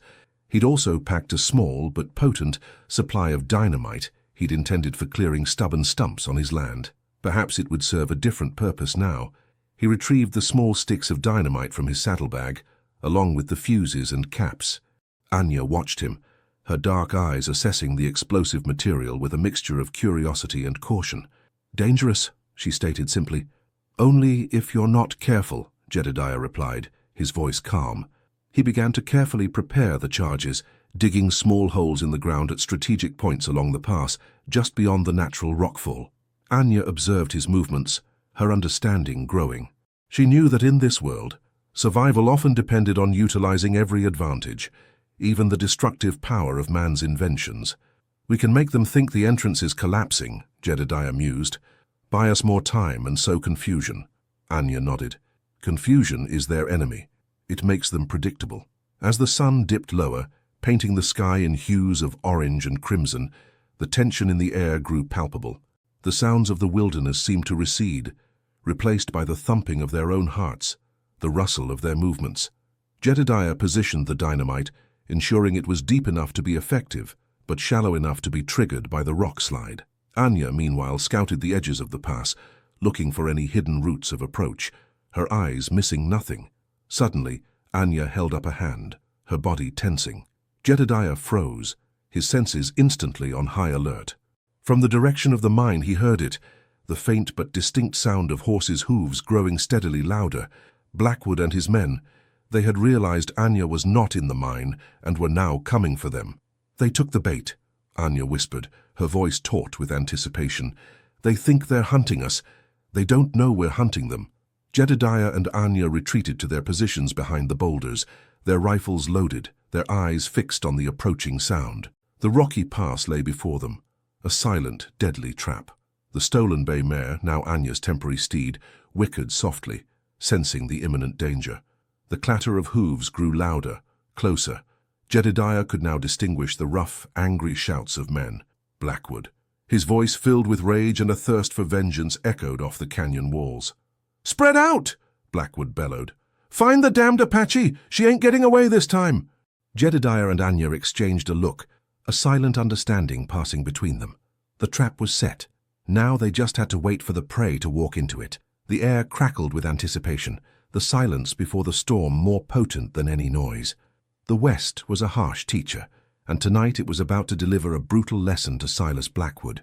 The sound of hooves thundered through the narrow canyon, each beat echoing the rising tension. Jedediah and Anya remained hidden behind the rough-hewn boulders, their breathing shallow, their senses heightened. The leading riders emerged from the dust cloud, their faces grim and determined. Silas Blackwood, his shoulder bandaged, rode at the forefront, his eyes burning with a primal rage. He scanned the canyon walls, his gaze sharp, searching for any sign of Anya. "Spread out!" Blackwood roared, his voice a guttural command. "She's got to be here somewhere." His men, a motley crew of hardened outlaws, began to fan out, their horses picking their way cautiously over the rocky terrain. They were clearly expecting a fight, but they were unprepared for the fury that was about to be unleashed. Anya watched them, her gaze steady, her grip on her rifle tightening. She waited for the opportune moment, the precise instant when the greatest number of men would be within the kill zone. Jedediah, meanwhile, kept a watchful eye on the rocks above, ready to trigger the dynamite at Anya's signal. The first of Blackwood's men entered the narrowest part of the pass, his horse struggling for purchase on the loose stones. Anya took a deep breath, her Apache heritage grounding her, channeling the spirits of her ancestors. Then she gave the signal, a low, sharp whistle, barely audible above the wind. Jedediah didn't hesitate. He pulled the fuses on the dynamite, the small explosions muffled by the earth but sending tremors through the ground. Simultaneously, Anya and Jedediah let loose a barrage of rocks, Large stones tumbled down the canyon walls, some crashing down with a deafening roar, others skittering across the ground, sending dust and debris flying. Chaos erupted. Horses shied and whinnied, startled by the sudden rock slide. Several riders were thrown, their mounts bolting in panic. Blackwood, caught off guard, cursed loudly as a large rock narrowly missed his head, forcing him to rein in his horse sharply. "What in tarnation?" one of his men yelled, his voice laced with fear. "It's a trap," another shouted, his eyes wide. The coordinated attack was devastating. The rock slide effectively blocked the passage, creating a physical barrier and sowing confusion. Anya and Jedediah, from their concealed positions, began to fire. Their shots were aimed not to kill indiscriminately, but to incapacitate, to disarm, to break their resolve. Anya's rifle cracked, and one of Blackwood's men cried out, clutching his arm. Jedediah's shots found their mark, hitting horses' legs, sending riders tumbling to the ground. The sounds of gunfire mixed with the panicked cries of men and horses, creating a cacophony of violence. Blackwood, his face contorted with rage, drew his pistol. "Don't let them get away with this," he screamed, trying to rally his scattered men. "We'll take them apart piece by piece." But his men were already faltering. The ambush had been too sudden, too effective.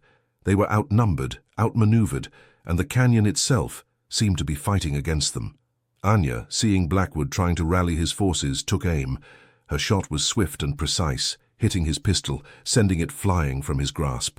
Blackwood roared in frustration, his hands now empty. "It's over, Blackwood." Anya's voice rang out, clear and strong, amplified by the canyon walls. "You preyed on the weak for too long. Tonight you face justice." Blackwood glared at her, his eyes filled with a seething hatred. He knew he was beaten. He looked at his remaining men, most of whom were either injured or trying to control their panicked horses. "Retreat!" he finally snarled, his voice laced with defeat. "We'll get them another time." He wheeled his horse around and, with the few men who could still follow him, galloped back the way they came, disappearing into the gathering dusk. The sound of their retreating hooves slowly faded, leaving behind a scene of disarray and wounded men. Jedediah and Anya emerged from behind the boulders, their faces grim but victorious. They surveyed the aftermath of the confrontation. Several horses lay injured, their riders groaning in pain or fear. A few were already trying to escape on foot, disappearing into the surrounding wilderness. Anya walked towards the fallen men, her expression unreadable. She didn't show any of the triumphant glee Jedediah might have expected. Her focus was on the task at hand. "Are any of you who you say you are?" she asked, her voice calm but firm, echoing with the authority of her Apache heritage. "Or are you just wolves in sheep's clothing?" One of the injured men, a young man with a broken leg, whimpered. "Please, miss, we were just following orders." Anya knelt beside him, her eyes searching his. "Orders from a man who lives by spilling the blood of others. Orders that led you to ambush a lone woman." Jedediah moved to check on the horses, his practiced hands assessing the injuries. He was more concerned with the practicalities of their situation now. They needed to secure the area, tend to the wounded if necessary, and ensure Blackwood wouldn't be back with reinforcements anytime soon. "We need to get you out of here," Jedediah said to Anya, his voice rough, "and we need to make sure this place is safe for a while." Anya nodded, her gaze lingering on the wounded men. "They'll learn a lesson today, Jedediah. This land, it doesn't tolerate cruelty forever." She looked at him, and for the first time since their confrontation began, a hint of relief softened the lines of her face. "Thank you for coming." Jedediah met her gaze, a sense of quiet pride swelling within him. He had ridden into danger, not for himself, but for her, and together they had faced down the darkness and emerged victorious. The fury of the canyon had been a formidable ally, but it was Anya's courage and cunning, coupled with his own, that had truly turned the tide. The sun dipped below the horizon, painting the sky in bruised purples and fiery oranges as Jedediah and Anya made their way back to his ranch. The stolen bay mare trotted along obediently, a silent testament to Anya's resourceful intervention. The ride back was quiet, the shared adrenaline of the ambush slowly giving way to a weary calm. Jedediah's mind, however, was far from at rest. The victory in the canyon felt hollow, overshadowed by the lingering questions surrounding Anya's past. He stole glances at her as they rode. Her Apache heritage was evident in the strong lines of her face, the proud set of her jaw, and the quiet dignity with which she carried herself. Yet beneath that stoic exterior, he sensed a deep well of pain, a history etched into her very being. He knew she carried scars, not just from the recent ambush, but from a lifetime of prejudice and loss. "That satchel," Jedediah finally ventured, breaking the silence. What was so important in it? Anya's gaze drifted to the darkening landscape. "Memories," she replied, her voice soft, tinged with a melancholy he'd come to recognize. "Things I've kept safe for a long time. Things that connect me to my past. My mother's locket, some old maps, and other things." "Other things," he prompted gently. He knew he was treading on sensitive ground, but he felt compelled to understand. Her past seemed to be an invisible weight she carried, and he wondered if sharing it, even a little, might lighten the burden. Anya hesitated for a long moment, her fingers tracing a faint scar on her wrist. "My family," she began, her voice barely a whisper. "We were forced from our land years ago. Settlers, miners. They pushed us out. My father tried to negotiate, to find a peaceful solution, but they wouldn't listen. They took everything, and they hurt my mother." Jedediah's gut tightened. He'd heard stories, of course, of the mistreatment of Native Americans, but hearing it from Anya, seeing the raw pain in her eyes, made it all too real. "My father," she continued, her voice gaining a quiet strength. "He swore he'd make them pay. He became something he wasn't meant to be. He started gathering others, people who had also lost everything. They began to fight back, raiding the settlements, taking what was theirs by right. I was young, but I learned to fight alongside them. To survive." She paused, her gaze distant. "One day they attacked a wagon train, not soldiers, just families. My father, he ordered them to take everything, but things got out of hand. I saw things that night, things I can't forget. I left. I couldn't be a part of that anymore. I wanted to find a different way, a way to heal, not just to hurt." Jedediah listened, his heart aching for her. The fire in her eyes, the fierce independence, he now understood it stemmed from a deep well of resilience forged in tragedy. She wasn't just a survivor. She was a woman trying to reclaim her humanity in a world that had tried to strip it away. "That's why you're so wary," he said, not as a question but as a statement. "You've seen the worst of people." Anya nodded, her gaze meeting his. "And I've seen the best too. You, Jedediah.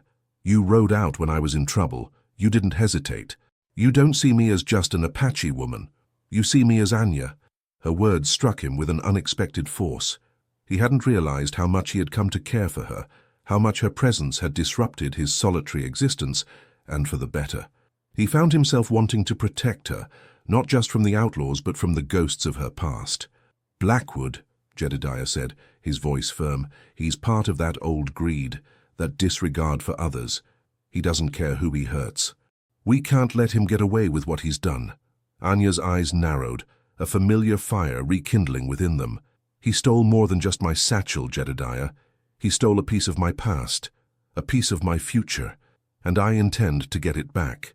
The stolen satchel, he realized, was more than just a collection of trinkets. It represented a tangible link to her heritage, a symbol of the life that had been torn from her. And Blackwood, in his arrogance, had likely seen it as just another prize to be plundered. As they neared the ranch, the familiar silhouette of his small cabin offered a sense of sanctuary. But Jedediah knew that sanctuary was fragile. Blackwood was still out there, wounded and humiliated, and he wouldn't forget. And Anya, in her quest to reclaim her past, had made herself a target. The conflict was far from over. The weight of Anya's past had been revealed, and now Jedediah felt its burden as his own. The next morning dawned clear and crisp, a stark contrast to the turmoil of the previous day. Anya, though still bearing the marks of her ordeal, moved with a renewed sense of purpose. The stolen satchel was more than just a personal loss. It was an affront to her history, a symbol of the injustices she fought against. Her resolve had hardened, fueled by the glimpses of her past that Blackwood had so carelessly disrupted. "He'll head south," Anya stated, her eyes scanning the faint tracks leading away from the abandoned mine, towards the old trading post. "He'll try to offload whatever he found, maybe fence it. He thinks he's being clever, disappearing into the usual routes." Jedediah, pouring coffee at his rough-hewn table, nodded. "That trading post. Jedediah's Junction, they call it. Small place run by a fellow named Silas. He'll deal with anyone for the right price. He knew the place, a notorious hub for illicit dealings, a place where the law was as scarce as water in a drought. Then that's where we go, Anya declared, her voice firm. He won't get away with it. Alone? Jedediah asked, his brow furrowed. He knew Anya was capable, but the thought of her riding into a den of thieves alone gnawed at him. He'd seen the ferocity of Blackwood's gang, even in their disorganized retreat. Anya met his gaze, her eyes steady. I can do this, Jedediah. It's my fight, my satchel. And I'm your friend, Jedediah replied, his voice firm. He set down his coffee cup. I won't let you ride into that alone. Not after what happened in the canyon. We're a team now, Anya. Remember. A flicker of surprise, then a soft nod of acknowledgement, crossed Anya's face. The unspoken bond between them, forged in shared danger, was solidifying. They prepared their horses, packing only what was essential. Anya, ever practical, took the borrowed bay mare, leaving her own Mustang, Shadow, to recover at Jedediah's ranch. Jedediah packed extra ammunition, a flask of strong coffee and a sharpened Bowie knife.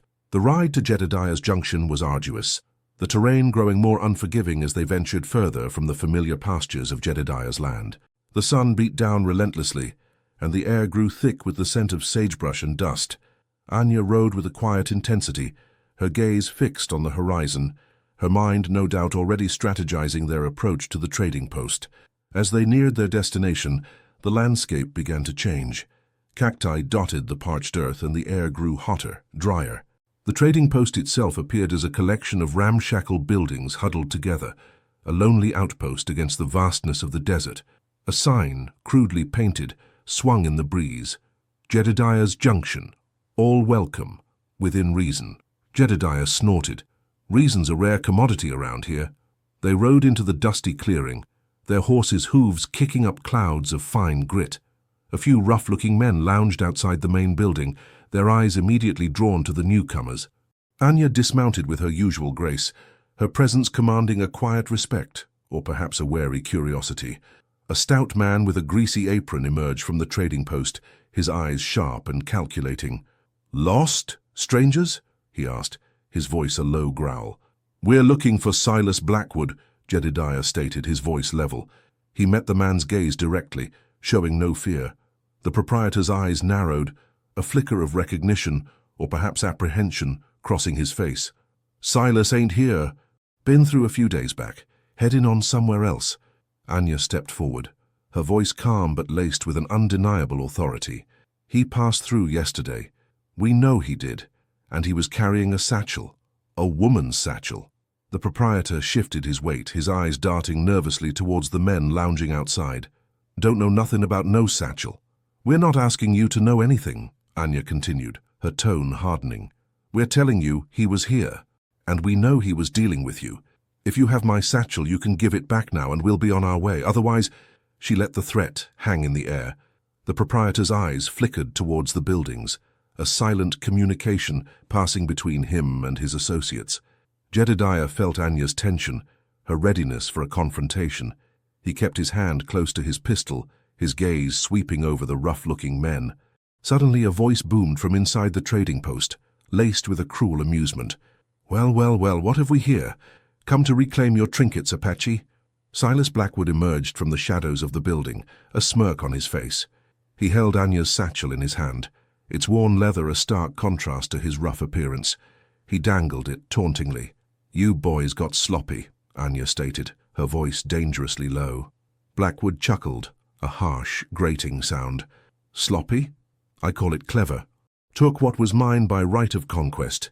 And you, little Apache, you were just a loose end." He tossed the satchel to the proprietor. "Hold on to this for me, Silas, just in case our guest gets any ideas." The proprietor caught the satchel, his face a mask of uneasy neutrality. "You think you can get away with this, Blackwood?" Jedediah asked, his voice rising with controlled anger. Blackwood turned his attention to Jedediah, his smirk widening. "I get away with what I want, rancher. And right now I want to see you two disappear. Permanently." He gestured to his men. "Take them, and make it quick." The men around the trading post began to advance, their hands reaching for their weapons. The ghost of justice Anya had sought was proving to be a dangerous adversary, one that would not yield easily. The air in Jedediah's junction crackled with imminent violence. The rough-hewn men, emboldened by Blackwood's presence and the promise of reward, began to close in. Anya and Jedediah stood back to back, a small island of defiance in the dusty clearing. The stolen satchel, now in the proprietor's grubby hands, represented the focal point of the brewing storm. "You want it, Apache?" Blackwood sneered, his eyes gleaming with malice. "You'll have to come and get it, and a whole lot more." He nodded to his men. "Show them what happens to trespassers." The first of Blackwood's associates lunged forward, a crude knife glinting in his hand. Jedediah met his charge, his movements economical and precise. His Bowie knife flashed, deflecting the man's wild swing and then driving him back with a hard jab to the gut. The outlaw gasped, staggering away, his face contorted in pain. Anya moved with a dancer's grace, her rifle now a deadly extension of her will. She didn't fire indiscriminately. Her shots were deliberate, aimed at disarming, at incapacitating. A well-placed shot sent a rifle spinning from one man's grasp. Another, aimed at the horse of a charging rider, sent the animal rearing and bucking, creating a momentary diversion. The proprietor, Silas, clutched Anya's satchel, his eyes wide with a mixture of fear and avarice. He seemed torn between his allegiance to Blackwood and the potential repercussions of being caught in the crossfire. Blackwood, enraged by the initial resistance, drew his pistol. "Enough of this dancing," he roared. "Kill them!" A volley of shots rang out. Jedediah ducked behind a water trough, the bullets pinging off the metal. Anya weaved and dodged, using the sparse buildings for cover. She could feel the heat of bullets whizzing past her head, the acrid smell of gunpowder filling the air. Amidst the chaos, Anya saw her opportunity. While Blackwood was distracted by Jedediah's defensive maneuvers, she broke from cover and sprinted towards the proprietor. Silas, seeing her approach, yelped and fumbled with the satchel.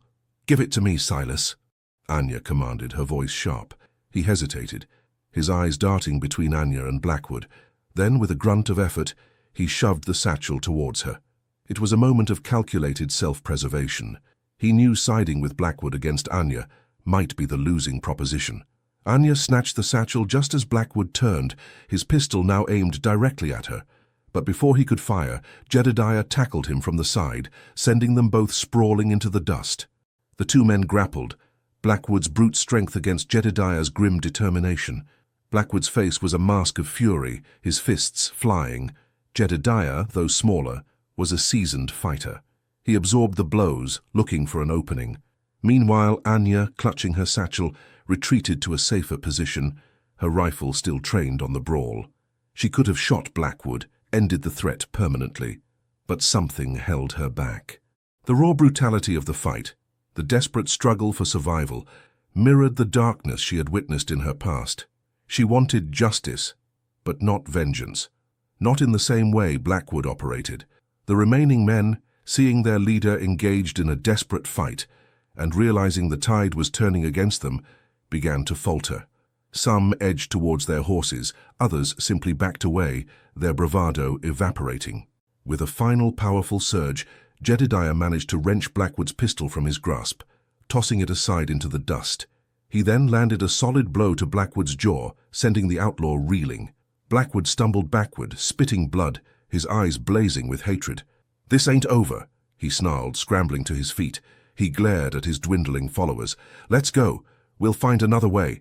With a few of his most loyal, though now decidedly less enthusiastic men, Blackwood retreated, disappearing into the swirling dust.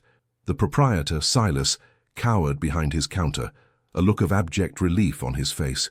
The fight was over, but the tension lingered. Jedediah, bruised and bleeding, stood panting, his gaze fixed on the retreating figures of Blackwood and his men. Anya approached him, her eyes filled with a mixture of concern and admiration. "You all right, Jedediah?"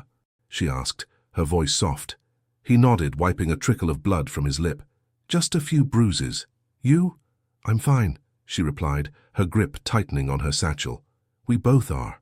They stood for a moment, catching their breath, the silence of the aftermath a stark contrast to the violence that had just transpired.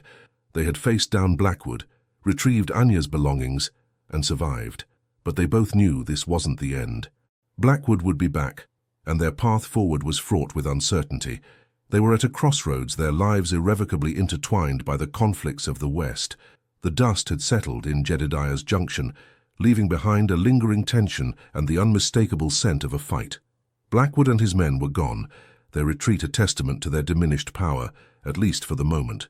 Jedediah and Anya, bruised but unbroken, stood amidst the scattered remnants of the confrontation, their eyes meeting in a silent acknowledgement of their shared victory. Anya clutched her satchel, the worn leather now a symbol of resilience rather than loss.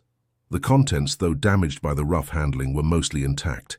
She carefully examined her mother's locket, a faint smile touching her lips as she traced its familiar curves. It was a tangible link to a past that Blackwood had tried to erase, a reminder of the strength that flowed through her veins. "He'll be back," Jedediah stated, his voice rough, as he surveyed the damage to the trading post. The proprietor, Silas, was already attempting to sweep away the debris, his movements furtive and anxious. "Let him," Anya replied, her voice steady. "We know his tactics now, and he knows we won't be easily deterred." She looked at Jedediah, a depth of gratitude in her dark eyes. "Thank you, Jedediah, for standing with me, for not letting me face him alone." Jedediah felt a warmth spread through him, a feeling that was both new and strangely familiar. He had always been a man of solitude, content with the quiet rhythm of his ranch. Anya's presence had disrupted that solitude, but it had also filled a void he hadn't realized existed. "We stand together, Anya. That's what matters." They decided it was best to leave Jedediah's Junction before Blackwood could regroup and return with a larger force. The proprietor, eager to be rid of them, offered no resistance, his silence a clear indication of his desire to avoid further trouble. As they rode out, the harsh desert sun cast long shadows, emphasizing the isolation of the place. The journey back to Jedediah's ranch was a contemplative one. The adrenaline of the fight had subsided, leaving behind a quiet weariness and a renewed sense of purpose. Anya spoke of her hopes for the future, of finding a place where she could live peacefully, away from the violence and prejudice that had plagued her people. Jedediah listened, his own quiet dreams of a peaceful life resonating with hers. "This land," Anya murmured, gesturing to the vast expanse of rolling hills and rugged terrain, "it holds so much beauty, but also so much pain. It's a constant struggle to find peace here." "That's the West for you," Jedediah replied with a wry smile, "always testing you, always demanding more than you think you have to give." As they neared Jedediah's ranch, the familiar silhouette of his cabin offered a welcome sight. The sun was beginning to dip below the horizon, painting the sky in hues of amber and rose. The quiet peace of the ranch felt like a sanctuary after the turmoil of the day. Back at the ranch, Anya carefully tended to her Mustang, Shadow, ensuring his wound was clean and bandaged. Jedediah, his own aches and pains a constant reminder of the fight, busied himself with the evening chores, the familiar routine a comforting balm. Later, as they sat by the fire, the flames casting flickering shadows across their faces, Anya opened her satchel again. She pulled out a small, intricately carved wooden bird, its wings outstretched as if in flight. "My mother made this," she said softly, handing it to Jedediah. "She always said it was a symbol of hope, that even in the darkest of times, something beautiful can always take flight." Jedediah accepted the bird, his calloused fingers tracing its delicate form. He looked at Anya, her eyes reflecting the firelight, her spirit as strong and resilient as the bird's sculpted wings. He felt a profound sense of connection to her, a bond forged not just in shared danger, but in a shared understanding of the human heart. "It's beautiful, Anya," he said, his voice thick with emotion. "Thank you." The echoes of the trail, the whispers of past betrayals, and the fury of the canyon had led them here to this quiet moment of shared peace, but they both knew that the West was a land of constant challenges, and Blackwood's shadow still loomed. Their journey was far from over, but for tonight, under the vast star-studded sky, they had found a moment of respite, a fragile hope for a future they would face together.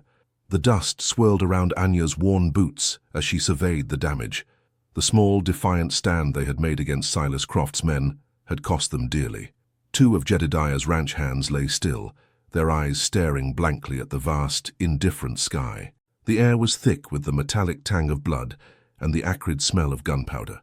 Anya knelt beside one of the fallen men, a young fellow named Billy, whose face was frozen in a silent scream. She closed his eyes gently, murmuring a soft Apache prayer for his journey to the spirit world. Jedediah stood a little apart, his jaw set, his gaze fixed on the horizon where Croft's men had disappeared. His knuckles were white where he gripped his rifle. The fire in his eyes was not just anger. It was a cold, hard resolve. He had underestimated Croft, and now they were paying the price. He looked at Anya, her Apache stoicism a stark contrast to the raw grief evident in the faces of his remaining men. She moved with a quiet grace, even in the face of such brutality, her presence a calming force amidst the chaos. "He won't stop," Jedediah said, his voice a low growl. "Croft, he'll be back. He wants this land, Anya. He wants it bad enough to spill blood." Anya nodded, her gaze meeting his. She had seen this kind of greed before, the insatiable hunger of men who believed the land and its people were theirs for the taking. "He underestimates us, Jedediah. He sees only a rancher and an Apache woman. He does not see the strength that binds us." Her words, simple yet profound, struck a chord within him. He had been so focused on the immediate threat, on the loss, that he had almost forgotten the resilience they had cultivated together. He remembered the days when Anya had first arrived, a stranger in his land, her eyes holding a wary defiance that had slowly softened into a quiet understanding. She had taught him more about this territory than he had learned in all his years here. She knew the plants, the animals, the subtle shifts in the wind that signaled an approaching storm. She had a connection to this land that ran deeper than any deed or claim. "We need to fortify the ranch," Jedediah continued, his mind already racing with plans. "Barricade the entrances, set up lookouts, and we need to send for help." "But who?" "The sheriff in Redemption Gulch. He's in Croft's pocket." "The Native American agency in Santa Fe," Anya suggested softly. "They owe us protection. We can send a rider. It will be dangerous, but it is our only hope for true justice."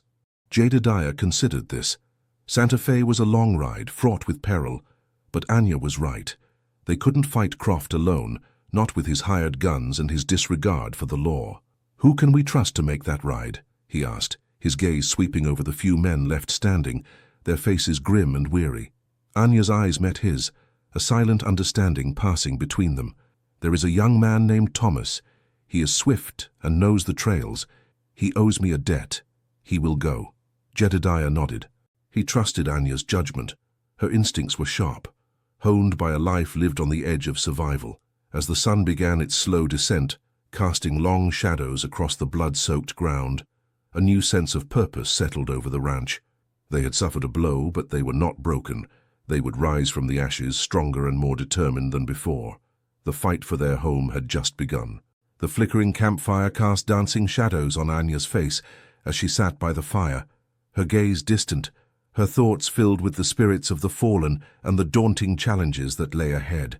The scent of pine and wood smoke mingled with the lingering scent of gunpowder, a stark reminder of the fragile peace they were fighting to preserve. Jedediah watched her from a distance, the silhouette of the Apache woman against the starlit sky, a symbol of the unyielding spirit that had become the heart of his ranch. He knew, with a certainty that settled deep in his bones, that this was more than just a fight for land. It was a battle for their very souls. Thomas, a young man whose lean frame belied his endurance and knowledge of the wild, was preparing his horse. Anya had spoken with him, her words a blend of urgency and quiet reassurance.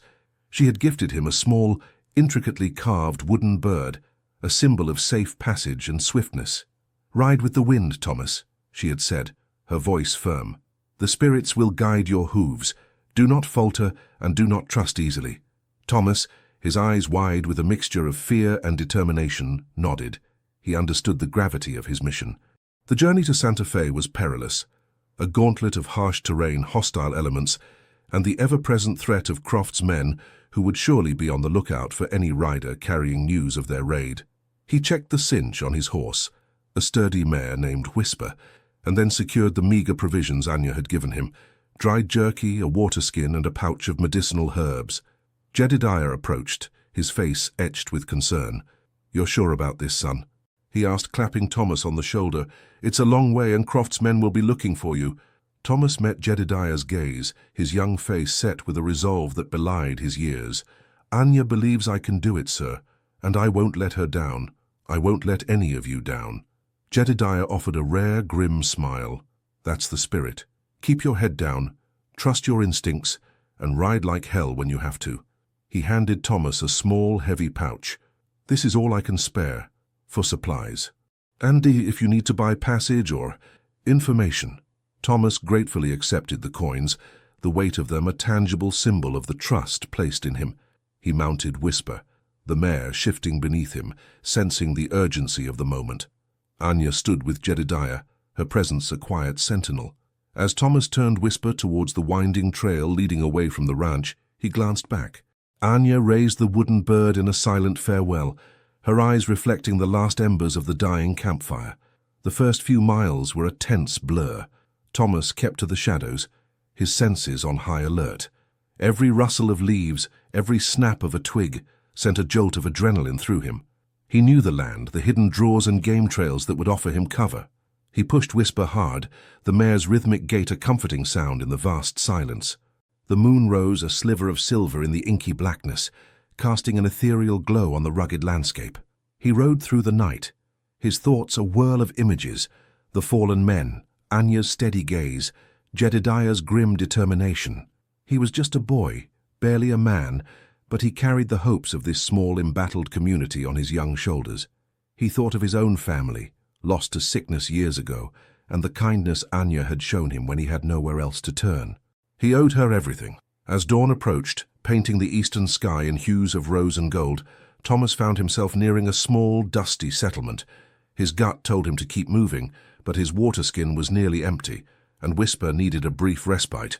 He approached cautiously, keeping Whisper in the open, his hand resting on the pistol tucked into his belt. The town seemed quiet, too quiet. A few figures moved about, their movements slow and listless in the morning heat. He spotted a general store, its wooden facade weathered and faded. He decided to risk a quick stop. As he dismounted, tying Whisper to the hitching post, a gruff voice called out, "Hold it right there, stranger." Two men emerged from the shadows of the store, their faces hard, their hands resting on their holstered revolvers. They wore the distinctive, albeit mud-splattered livery of Silas Croft's men. Thomas's heart leaped into his throat. He had been spotted. His race against time had just become a race for his life.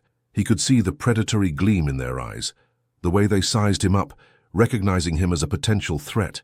He knew he couldn't outdraw them both, not in this open space. His only hope was to use the element of surprise and the speed of Whisper. "Just looking for some water," Thomas said, trying to keep his voice steady, his eyes darting towards Whisper. "Water, huh?" one of the men sneered, taking a step closer. "Funny, you don't look like no ranch hand. That horse of yours looks mighty fresh. Where you coming from, boy?" Thomas could feel the trap closing. He needed to act, and fast. He could see the other men in the store watching, their faces impassive. Croft had eyes and ears everywhere. He knew that sending a rider to Santa Fe was a direct challenge to his authority, and he would have sent his men to intercept any messenger. He had to get away, no matter the cost. The weight of his mission pressed down on him, heavier than the pouch of coins in his pocket. He remembered Anya's words, "Ride with the wind, Thomas. The spirits will guide your hooves." He hoped they were listening. He didn't have time to pray. He had to run. The moment the second man moved to flank him, Thomas acted. He didn't bother with words. With a surge of adrenaline, he yanked Whisper towards him, shoving the horse forward as a shield. The lead man, surprised by the sudden movement, stumbled back. Thomas used the brief confusion to swing himself onto Whisper's back, his movements fluid and practiced. "Get him!" the first man roared, drawing his pistol. A shot rang out, the bullet whizzing past Thomas's ear, singing with heat. Whisper, startled but already on the move, bolted forward with incredible speed. Thomas urged her on, his body low over her neck. More shots followed, but they were wild, inaccurate, fired by men who had been caught off guard. He risked a glance back. The two men were struggling to mount their own horses, their movements clumsy and uncoordinated. Thomas pushed Whisper harder, her powerful legs churning the dust. He needed to get out of sight, to disappear into the vastness of the landscape before Croft's men could regroup and give chase. He veered off the main trail, heading into a dense thicket of mesquite. The branches whipped at him, tearing at his clothes and skin, but he pressed on, knowing that the dense undergrowth would slow down any pursuers.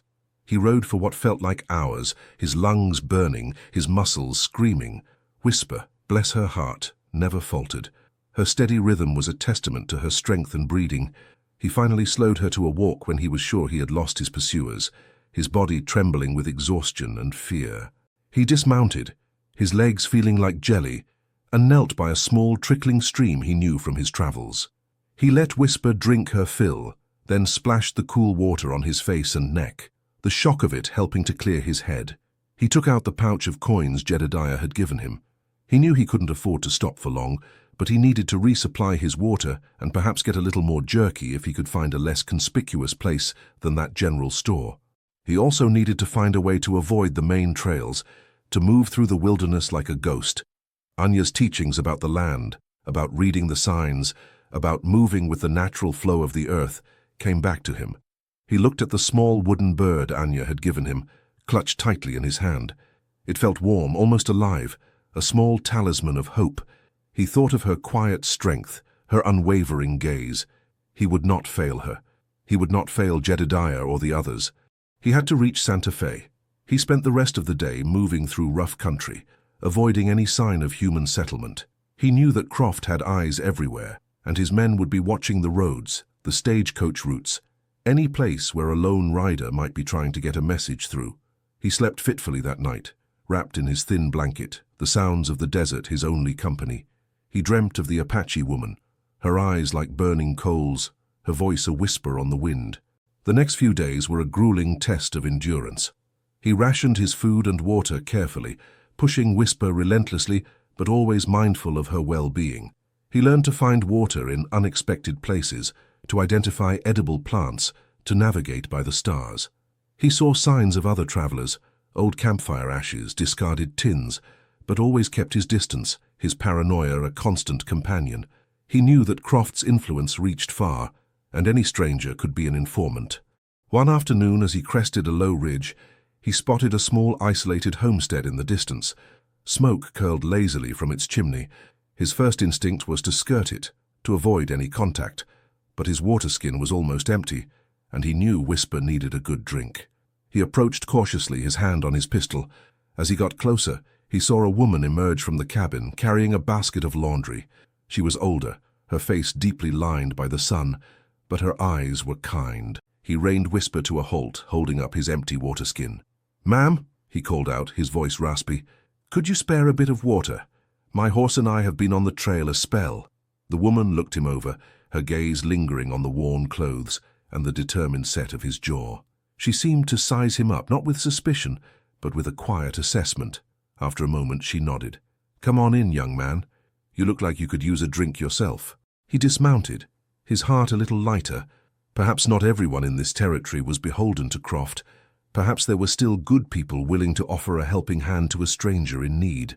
As he followed the woman towards the cabin, he couldn't shake the feeling that he was walking into a moment of destiny, a brief pause before the next, inevitable confrontation.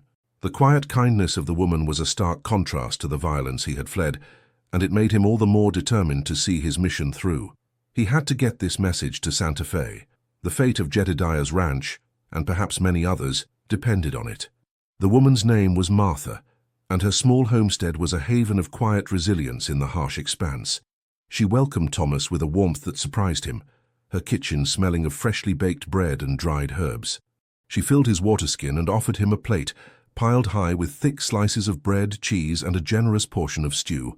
Thomas ate with a gratitude that brought a lump to his throat, his eyes downcast, feeling the weight of her simple kindness.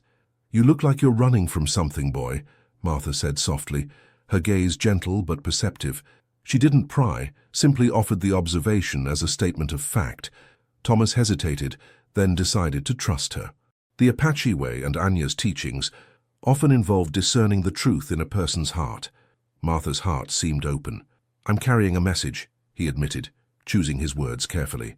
"A serious one, to Santa Fe, and there are men who don't want me to get there." Martha nodded slowly, her expression darkening slightly. "Silas Croft's men?" Thomas's eyes widened. "You know of him?" "This territory ain't big enough for men like Croft to hide their shadows," she said, her voice tinged with a quiet anger. He's been pushing folks around for years, buying up land cheap, strong-arming anyone who stands in his way. Heard tell he's got his eyes on Jedediah Stone's ranch. Heard there was trouble there recently. Thomas felt a chill run down his spine. News traveled fast, it seemed, even in the wilderness.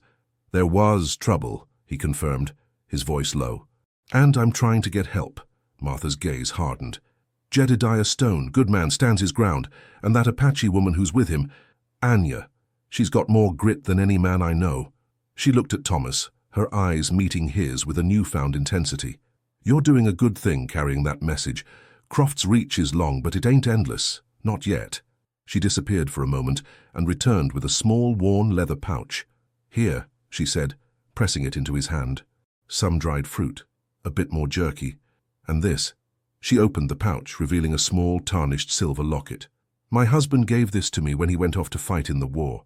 Never came back. It's brought me luck, kept me safe. Maybe it'll do the same for you. Thomas's hand trembled as he took the locket. It felt surprisingly heavy, imbued with a silent history of love and loss. Thank you, Ma'am, he said, his voice thick with emotion. I don't know how to repay you. Just get that message delivered, Martha said, her smile returning warm and genuine. And don't let Croft get away with it. There's too much good in this land to let men like him spoil it. Thomas remounted Whisper, the locket tucked safely inside his shirt, the extra provisions secured. He rode away from Martha's homestead with a renewed sense of purpose, a flicker of hope rekindled in his heart. He had encountered kindness where he had expected suspicion, and it had bolstered his resolve. The remaining journey to Santa Fe was long and arduous. He faced treacherous mountain passes, crossed dry, unforgiving plains, and narrowly avoided a territorial grizzly bear. He saw the vastness of the land, its breathtaking beauty and its brutal indifference. He thought of Anya, her deep connection to this land, her understanding of its rhythms. He realized that his own journey was not just about delivering a message, but about understanding the spirit of the West, the resilience of its people, and the quiet strength that could be found in the most unexpected places. One evening, as the sun dipped below the horizon, casting the sky in a fiery spectacle, he crested a hill and saw it in the distance, the sprawling city of Santa Fe, its adobe buildings glowing in the twilight. Relief washed over him, so potent it made his knees weak. He had made it. He had carried his burden across hundreds of miles of unforgiving territory. He rode into the city, the bustling streets a stark contrast to the lonely wilderness he had traversed. The sounds, the smells, the sheer number of people were overwhelming. He needed to find the Native American agency to deliver Anya's message, to secure the help they so desperately needed. He asked for directions, his voice still hoarse, his appearance rough. People eyed him with curiosity, some with suspicion, but he pressed on, his focus solely on his mission. He found the agency building, a sturdy, official-looking structure. Taking a deep breath, he dismounted and walked towards the entrance. The locket from Martha a warm weight against his chest, Anya's wooden bird a silent reminder of the fiery spirit he carried within him. He was just a boy, but he had faced danger and emerged victorious. He had brought a flicker of hope to the heart of the frontier. Now he had to ensure that hope turned into action. He pushed open the heavy wooden door, stepping into the unknown, ready to face whatever lay ahead. The weight of his journey was immense, but the weight of his purpose was greater. The offices of the Native American Agency in Santa Fe were a hive of quiet, organized activity. Clerks bustled between desks piled high with documents, their faces serious, their movements efficient. Thomas, dusty and travel-worn, stood out amidst the uniformed officials and neatly dressed citizens. He approached a stern-looking man behind a large oak desk, his nameplate reading, Agent Thompson. "Sir," Thomas began, his voice gaining a little more strength with each word, "I've ridden a long way. I have a message for the agency, from Anya, from Jedediah Stone's ranch." Agent Thompson looked up. His eyes, a pale, watery blue, narrowed slightly. He had the weary look of a man who had seen too much of the world's troubles. "Anya? Stone's ranch? What kind of message?" he asked, his tone clipped and official. Thomas, remembering Anya's words about speaking truthfully but cautiously, explained the situation. The raid, Silas Croft's aggression, the threat to the ranch and its inhabitants. He spoke of the stolen livestock, the lives lost, and the desperation of those left behind. He presented the small wooden bird Anya had given him. explaining its significance as a symbol of their plea. Agent Thompson listened impassively, his gaze never leaving Thomas's face. He reached for a ledger, flipping through its pages with practiced ease. "Silas Croft," he murmured, his pen scratching against the paper. "Yes, we've had reports. Difficult to verify. Croft has powerful friends." Thomas felt a surge of frustration. "Powerful friends or not, sir, he's a murderer and a thief. He attacked them without provocation. They're good people trying to live their lives in peace. Anya, she's Apache, she deserves protection." His voice, though strained, carried an edge of righteous indignation. Agent Thompson finally looked up, a flicker of something unreadable in his eyes. "Young man, the agency has limited resources. We deal with many claims, many disputes. We need concrete evidence. Rumors and accusations, while serious, do not always translate into immediate action." "But I have seen it," Thomas insisted, his voice rising. "I saw the aftermath. And Anya, she is strong, but she cannot fight an army alone." He felt a pang of doubt. Had he underestimated Croft's influence? Was he too late? Just then, a woman entered Agent Thompson's office. She was older, with a kind face and intelligent eyes, her hair pulled back in a neat bun. She wore a simple but well-made dress. "Agent Thompson," she said, her voice calm and clear. "Is there a problem?" Agent Thompson gestured towards Thomas. "This young man, Miss Evans, claims to have ridden from Jedediah Stone's ranch with an urgent message regarding Silas Croft." Miss Evans's eyes, a warm hazel, met Thomas's. She offered him a small, encouraging smile. "Anya's message, you say? Tell me, young man, what did Anya ask for?" Thomas repeated his story, this time focusing on Anya's direct pleas for intervention, for the agency to uphold its treaty obligations to protect the native peoples under its purview. He mentioned the specific threats Croft had made against the Apache families living on or near the ranchlands. Miss Evans listened intently, her brow furrowed in concentration. When Thomas finished, she turned to Agent Thompson. "Agent, I believe this young man's testimony warrants immediate attention. Silas Croft has been a thorn in our side for far too long, exploiting both settlers and native tribes. If his actions have escalated to violence, as this young man describes, then we have a moral and legal obligation to act." Agent Thompson sighed, running a hand through his thinning hair. "Miss Evans, you know how these things are. Bureaucracy, red tape. Croft has allies in high places." "And we have allies in the truth, Agent," Miss Evans countered firmly. "Anya is a respected member of her tribe. Jedediah Stone is a man of integrity. If they are under attack, we cannot simply look away. I will personally vouch for the veracity of this young man's account. I know Anya. Her spirit is as fierce as her words, and if she is asking for our help, it is because the situation is dire."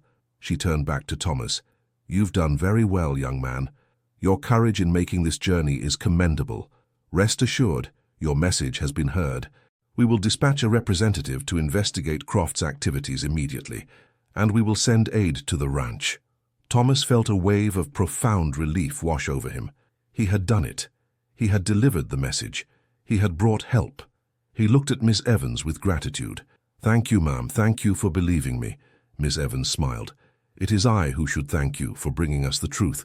Now you must be exhausted. Let us see to it that you get some rest and proper provisions before you attempt the journey back, should you choose to." As Thomas left Agent Thompson's office, escorted by a polite but firm clerk who offered him a much-needed wash and a change of clothes, he felt a profound sense of accomplishment. He had faced danger, overcome obstacles, and played a crucial role in bringing hope to a community on the brink. He clutched the locket Martha had given him, feeling its comforting weight. He had been an unlikely messenger, a mere boy, but he had carried a fire within him, a fire ignited by Anya's spirit and fueled by the injustice he had witnessed. He had brought the fight to Croft, not with a gun, but with a story, a truth that could not be ignored. The Apache woman with fire in her eyes had set in motion a chain of events, and he, Thomas, had been the crucial link. The arrival of the official delegation from Santa Fe was met with a mixture of cautious hope and lingering apprehension at Jedediah's ranch. Two men, impeccably dressed in suits that seemed entirely out of place in the rugged landscape, stepped out of a polished carriage. One was Agent Thompson himself, his demeanor still somewhat reserved, while the other was Miss Evans, her presence radiating a quiet authority and genuine empathy. Accompanying them was a small contingent of well-armed men, their presence a clear signal that the agency was taking the situation seriously. Anya and Jedediah met them at the ranch house, their faces a study in controlled emotion. Anya, her Apache attire immaculate, stood tall and dignified, her gaze steady. Jedediah, his usual gruffness softened by a flicker of relief, offered a firm handshake. "Welcome to our humble home," Jedediah said, his voice a little rougher than usual. "We appreciate you coming so quickly." Agent Thompson surveyed the ranch, his eyes taking in the signs of the recent conflict, the repaired fences, the watchful eyes of the remaining ranch hands, the somber atmosphere that still clung to the place. "Mr. Stone, Miss Anya," he began, his tone formal, "we received young Thomas's message. A graphic account, shall we say. Miss Evans and I have come to assess the situation firsthand." Miss Evans stepped forward, her gaze warm as she met Anya's eyes. "Anya, it is good to see you are unharmed. Thomas spoke of your courage and resilience. We are here to help. We will investigate Silas Croft's actions thoroughly and ensure that justice is served." Anya inclined her head, her voice soft but resonant. "Thank you, Miss Evans. The spirits have guided Thomas and now they guide you here. We are grateful for your presence. Croft's men attacked without warning, stealing our livelihood and threatening our lives. They showed no mercy." She then recounted the events of the raid, her words precise and devoid of unnecessary emotion, yet conveying the horror and the injustice of the attack. She described how Croft's men had cornered them, the indiscriminate firing, the destruction of their stock. She spoke of the fear that had gripped the ranch, but also of the determination to resist. Agent Thompson listened, occasionally jotting notes in a small pad. He asked pointed questions about the number of attackers, the types of weapons used, and any identifying marks or insignia. Ms. Evans, meanwhile, spoke with the ranch hands, listening to their accounts with quiet compassion, her empathy a stark contrast to Thompson's detached, analytical approach. "The evidence of a violent confrontation is undeniable," Ms. Evans stated, her gaze sweeping over the land. "The damage is significant, and the loss of life is a tragedy. We will need to interview anyone who may have witnessed Croft's men in the area leading up to the attack." Agent Thompson cleared his throat. "We will, of course, require a formal statement from Mr. Stone and Ms. Anya. We will also conduct a thorough investigation into Mr. Croft's land acquisition practices and his dealings with the local populace. However, I must caution you, Mr. Stone, Ms. Anya, Silas Croft has a considerable reputation. Proving his direct involvement in such an incident, especially without witnesses willing to testify against him, can be a lengthy and challenging process." Anya met his gaze, her eyes burning with a quiet intensity. "Mr. Thompson, the land remembers. The wind carries the truth. We have lost good men. We will not forget. We will not be silenced. If the agency fails us, then we will find our own way to seek justice. But we believe in the promises made to our people." Jedediah nodded in agreement. "We've faced hardship before, Agent. We're not afraid of a challenge. We'll provide you with everything you need. But we expect action, not just promises." Ms. Evans placed a reassuring hand on Anya's arm. "Your courage is inspiring, Anya. We will not fail you. I will personally oversee this investigation. Mr. Croft will be held accountable for his actions." The agency representatives spent the next few days on the ranch, interviewing everyone, examining the damage, and gathering evidence. Agent Thompson remained professional, but distant, his focus on procedure. Ms. Evans, however, moved among the people with a genuine concern, her presence a source of comfort and hope. She spoke with Anya about Apache traditions, about her life and her connection to the land, her respect for Anya's heritage, evident in every word. During this time, Anya and Jedediah found themselves drawn closer, their shared ordeal having forged an unbreakable bond. They discussed their strategies for rebuilding, for protecting the ranch. Anya's knowledge of medicinal plants proved invaluable in tending to the injured, and her understanding of the land helped them devise more effective defensive measures. One evening, as they sat by the fire, watching the stars emerge in the vast inky sky, Jedediah spoke. "You know, Anya, when you first came here I was wary. I didn't understand your ways, but you've shown me more about this land, and about strength, than I ever thought possible." Anya smiled. a rare, soft expression that lit up her face. "And you, Jedediah, have shown me that even in this harsh land, kindness can grow. You protect your people, and you protect this land. That is a good heart." The presence of the agency representatives had brought a temporary respite from Croft's direct threats, but the underlying tension remained. They knew that Croft would not give up easily. The fight for their home, for their lives, was far from over. But now they had allies, they had hope, and they had each other. The arrival of the delegation marked a turning point, a moment where the quiet resilience of the frontier met the institutional power of the government, a delicate balance of forces poised to confront the encroaching darkness of greed and violence. The Apache woman with fire in her eyes had ignited a spark, and now it was beginning to burn brighter. The investigation initiated by Ms. Evans and Agent Thompson was meticulous, if slow. They gathered witness statements from neighboring ranchers, though many were too afraid of Croft to speak openly. They examined land deeds and legal documents, uncovering a pattern of coercion and underhanded dealings that painted a damning picture of Silas Croft's methods.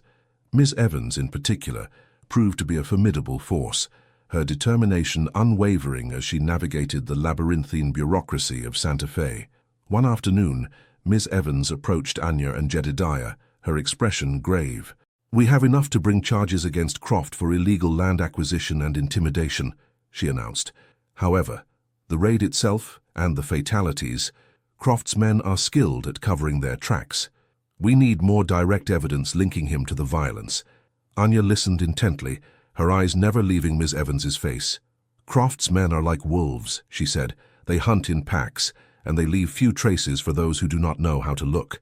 Jedediah, his jaw tight, added, "We know he was behind it. He wants this land, and he'll stop at nothing to get it. If the law can't prove it, then what?" Ms. Evans met Jedediah's gaze. "That is where we may need your help. Croft's chief enforcer, a man named Barlow, has a reputation for brutality. If we can find evidence of his involvement, or perhaps a witness who saw him at the ranch during the raid, it would significantly strengthen our case." Anya's mind began to race. She remembered the faces of the men who had attacked them. One man in particular had stood out, larger than the others, with a cruel scar across his left cheek. He had directed the attack, his voice a guttural rasp. Could that have been Barlow? "There was one man," Anya said slowly, her eyes distant. "He was the leader. He had a scar, a jagged mark, from his eye to his jaw. He moved with a terrible purpose." Jedediah nodded. "That sounds like Barlow. He's Croft's right hand. A brute." "If Barlow was leading the attack," Miss Evans mused, "and we can find proof of that, it would place Croft directly at the scene, if not in person, then by direct command. The problem is finding someone who saw Barlow specifically and can identify him." Anya thought of Thomas, his young eyes wide with fear, but his spirit strong. He had been on the periphery of the main attack, his attention more on his own survival and that of others. He might not have seen Barlow clearly, but he had seen many of Croft's men. "Thomas," Anya said, a plan beginning to form. "He is observant. He knows the faces of Croft's men. Perhaps if he were to see Barlow again, he would recognize him." "But how would Thomas see Barlow?" Jedediah asked, skeptical. "Croft won't be parading his hired guns around." Miss Evans's eyes lit up with an idea. "Croft is scheduled to appear in Redemption Gulch next week to finalize a land deal. It's a public event. If Thomas were present, and if Barlow were there as Croft's bodyguard, it might provide the opportunity." Thomas, who had stayed on at the ranch, helping with the repairs and recovering from his arduous journey, readily agreed to the plan. He was still shaken by his experience, but his determination to see justice done for Anya and Jedediah burned brightly. "I'll go," he said, his voice firm. "I'll find Barlow. I'll remember his face, his scar. I'll tell Miss Evans if I see him." Jedediah looked at the young man, a flicker of pride in his eyes. "You've come a long way, Thomas. You're braver than you look." Miss Evans arranged for Thomas to travel to Redemption Gulch discreetly. She provided him with a small amount of money and clear instructions on how to observe Croft and his men without drawing attention to himself. "Remember," she cautioned him, "your safety is paramount. Do not engage. Simply observe and report back to me. Your testimony is vital." The town of Redemption Gulch, usually a sleepy outpost, was abuzz with activity. Silas Croft was a significant figure, and his arrival was an event. Thomas, disguised in worn clothing, blended into the crowd that had gathered in the dusty main street. He scanned the faces, his heart pounding. He saw Croft, a portly man with a smug expression, surrounded by a phalanx of his men. They were a menacing presence, their eyes constantly scanning the crowd, their hands never far from their weapons. Thomas's eyes searched desperately for the man with the scar. He saw several rough-looking individuals, but none matched Anya's description. Time was running out. Croft was meeting with local officials, the land deal nearing completion. Thomas felt a knot of despair tightening in his chest. Had he come all this way for nothing? Then he saw him. Standing a few feet behind Croft, his massive frame casting a long shadow, was the man with the jagged scar bisecting his left cheek. He was a mountain of a man, his face hard and impassive, his eyes cold and watchful. It was Barlow. Thomas felt a jolt of recognition, a surge of adrenaline mixed with a healthy dose of fear. He had found him. He didn't dare make eye contact. He simply observed, etching the man's features into his memory. Barlow's presence was a silent confirmation of Croft's involvement. He was the instrument of Croft's violence, the one who carried out his brutal commands. Thomas slipped away from the crowd, his mission accomplished. He needed to find Ms. Evans and deliver his report. He knew that this sighting, coupled with Anya's description, could be the key to finally bringing Silas Croft to justice. The fire in Anya's eyes, the resilience of Jedediah, the bravery of Thomas, all these elements were converging, fanning the flames of justice against the encroaching darkness. The Apache woman had not only inspired courage, but had also strategically maneuvered events, using her keen observation and understanding of human nature to outwit her enemy.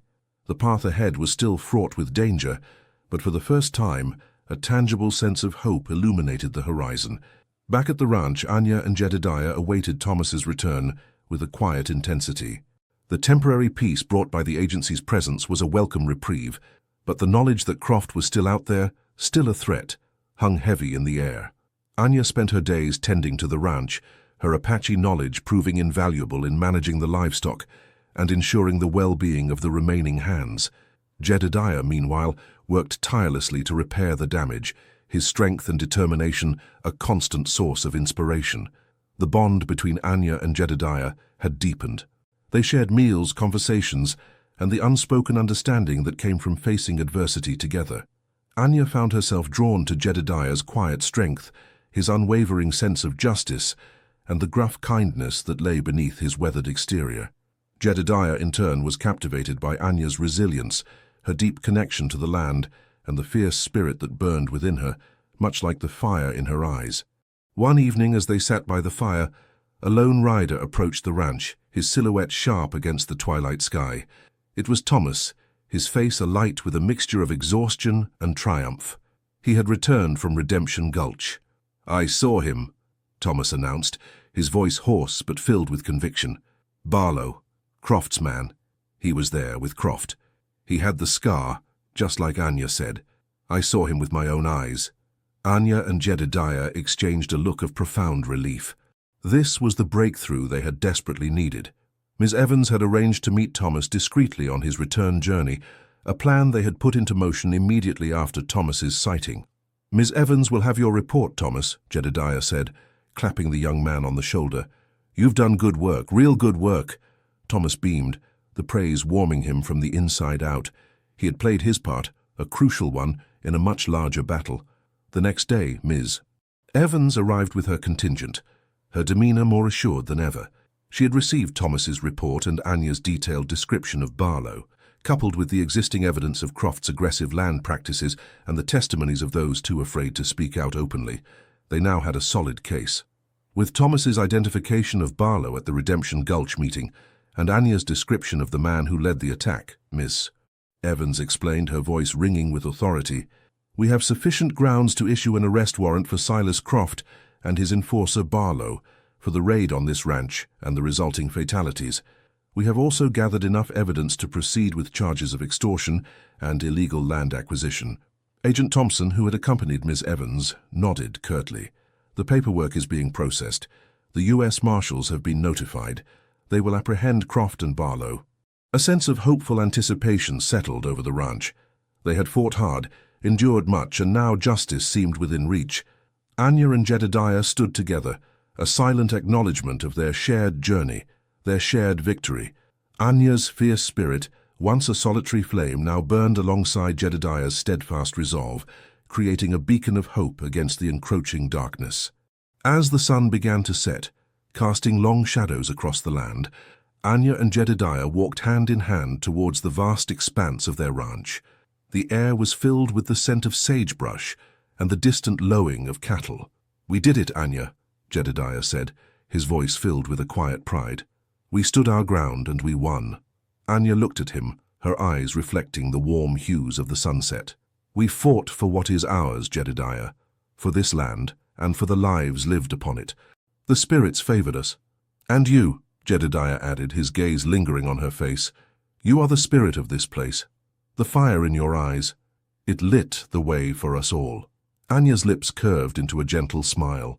The respect and admiration in his eyes were a testament to the bond they had forged, a bond that transcended cultural differences and the harsh realities of their lives.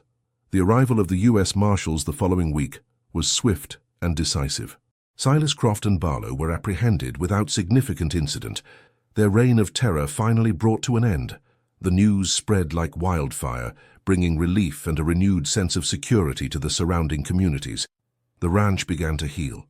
New hands were hired, the herds were restocked, and life slowly returned to a semblance of normalcy. But it was a new normal, one forged in the crucible of conflict and strengthened by unity. Anya, no longer an outsider, was an integral part of the ranch, her wisdom and strength deeply respected. Jedediah, his heart lighter, found himself looking towards the future with a hope he hadn't felt in years. The story of the Apache woman and the rancher who stood against Silas Croft became a legend whispered around campfires, a testament to the power of courage, resilience, and the unlikely bonds that could be forged in the heart of the untamed West. Anya, with her fiery spirit and unwavering determination, had not only saved her home, but had also inspired those around her to find their own strength, their own courage, their own fire. The land, once threatened by darkness, now basked in the light of justice and the promise of a brighter future. With Silas Croft and his enforcer, Barlow, apprehended, a palpable sense of relief settled over Jedediah's ranch and the surrounding territories. The immediate threat had been neutralized, and the swift action taken by the U.S. Marshals, spurred by Ms. Evans's diligent investigation and Thomas's crucial testimony, sent a clear message. The era of unchecked lawlessness was drawing to a close. Agent Thompson, his bureaucratic demeanor softened by the successful resolution, formally acknowledged the agency's role in securing justice. He presented Jedediah with official documents confirming his ownership of the disputed lands, solidifying his claim against any further encroachment by Croft's associates. Ms. Evans, her mission accomplished, offered Anya and Jedediah her heartfelt congratulations, her eyes reflecting a genuine satisfaction in seeing justice served. "Your courage, Anya, and Jedediah's steadfastness were the catalysts for this outcome," Ms. Evans stated, her voice warm. "It takes individuals like yourselves, who refuse to be intimidated, to bring about real change. The agency will continue to monitor the situation, but I am confident that Croft's influence has been irrevocably broken." As Ms. Evans and her contingent prepared to depart, Anya approached her, a profound sense of gratitude in her heart. "Ms. Evans," Anya began, her voice soft but firm, "you have shown us that the promises of the agency can be kept. You have honored the spirits of those who were lost. For that we are deeply thankful." Ms. Evans met Anya's gaze, a gentle smile gracing her lips. "It was an honor to work with you, Anya. Your strength is a beacon. Remember that, and if there is ever anything you need, do not hesitate to reach out." The departure of the agency marked the end of one chapter, but the beginning of another for Anya and Jedediah. The ranch, though scarred, was on the path to recovery. The remaining ranch hands, their loyalty and bravery tested, worked with renewed vigor. Jedediah, free from the constant threat of Croft, focused on rebuilding and expanding the ranch, his vision now clearer and more ambitious than ever. Anya, no longer solely an observer, became an integral part of the ranch's operations. Her deep understanding of the land, her knowledge of native flora for medicinal purposes, and her innate ability to manage livestock proved invaluable. She worked alongside Jedediah, her presence a constant source of support and wisdom. The initial wariness between them had long since evaporated, replaced by a deep respect, a profound trust, and an undeniable affection. One crisp autumn evening, as the leaves on the cottonwood trees turned to shades of gold and crimson, Jedediah found Anya sitting by the river, her gaze fixed on the flowing water. He sat beside her, the silence between them comfortable and companionable. "The ranch is healing," Jedediah said, his voice low. "We're stronger than we were before, thanks to you, Anya." Anya turned to him, a soft smile gracing her lips. "We are strong together, Jedediah. This land, it demands resilience, it demands courage, and it demands that we stand for what is right." Jedediah reached for her hand, his rough fingers intertwining with hers. "You are more than just a part of this ranch, Anya. You are its heart." And, he paused, his gaze meeting hers, his voice filled with a sincerity that resonated deep within her. "You are the fire that keeps me going." Anya's heart fluttered. She had seen the flicker of affection in his eyes for weeks, the unspoken words hanging between them. Now he had spoken them aloud. "And you, Jedediah," she replied, her voice a gentle whisper. "You are the steady ground beneath my feet. You give me strength." The future stretched before them, vast and full of promise, much like the land they called home. The scars of the past remained, a reminder of the battles fought and the lives lost, but they did not define them. Instead, they served as a testament to their resilience, their courage, and their unwavering spirit. The story of the Apache woman with fire in her eyes and the rancher who could not look away was no longer just a tale of conflict and rescue. It had evolved into a narrative of enduring partnership, of cultural understanding, and of the profound strength that could be found when two disparate souls, united by a common purpose and a shared love for the land, stood together against the darkness.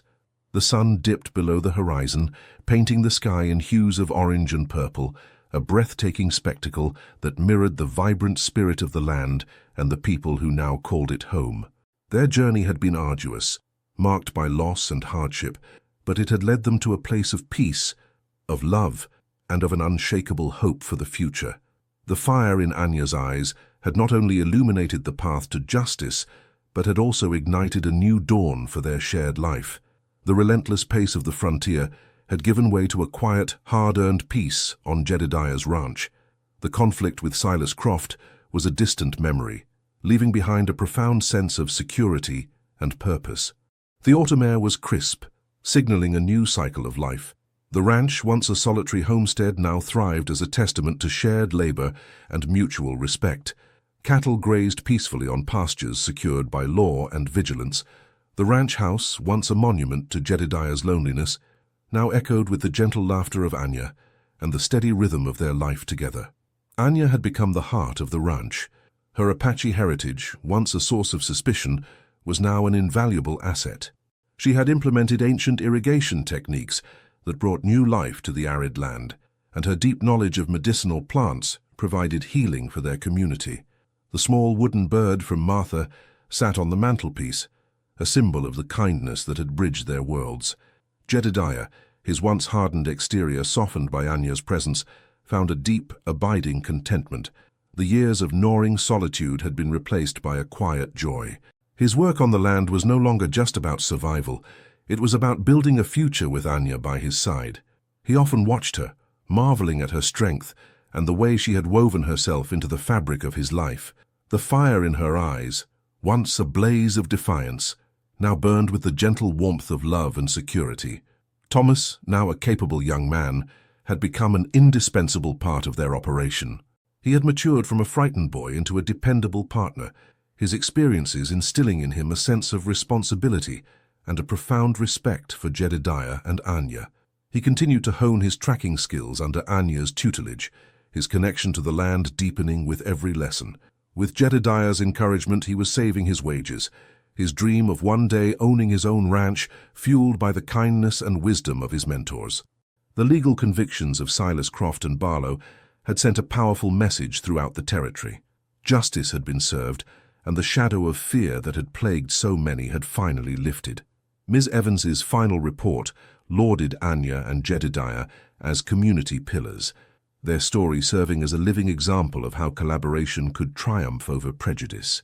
As the sun set, casting long golden shadows across the hills, Anya and Jedediah stood on the porch, watching the world they had built. "It's peaceful," Anya murmured. "A peace we earned together," Jedediah replied, his arm wrapped securely around her. "We've built something strong here, Anya." She leaned into him, her heart full, the fire in her eyes now a steady, unwavering light of hope and love. The passing of seasons brought a profound transformation to the ranch. Spring painted the landscape in vibrant greens, and the ranch flourished, becoming a beacon of prosperity and a symbol of what could be achieved when understanding triumphed over conflict. Anya and Jedediah's bond had deepened into an unbreakable love, a partnership of shared dreams and mutual respect. Anya's insights into sustainable land management revolutionized their farming, leading to new crops and a thriving medicinal herb garden.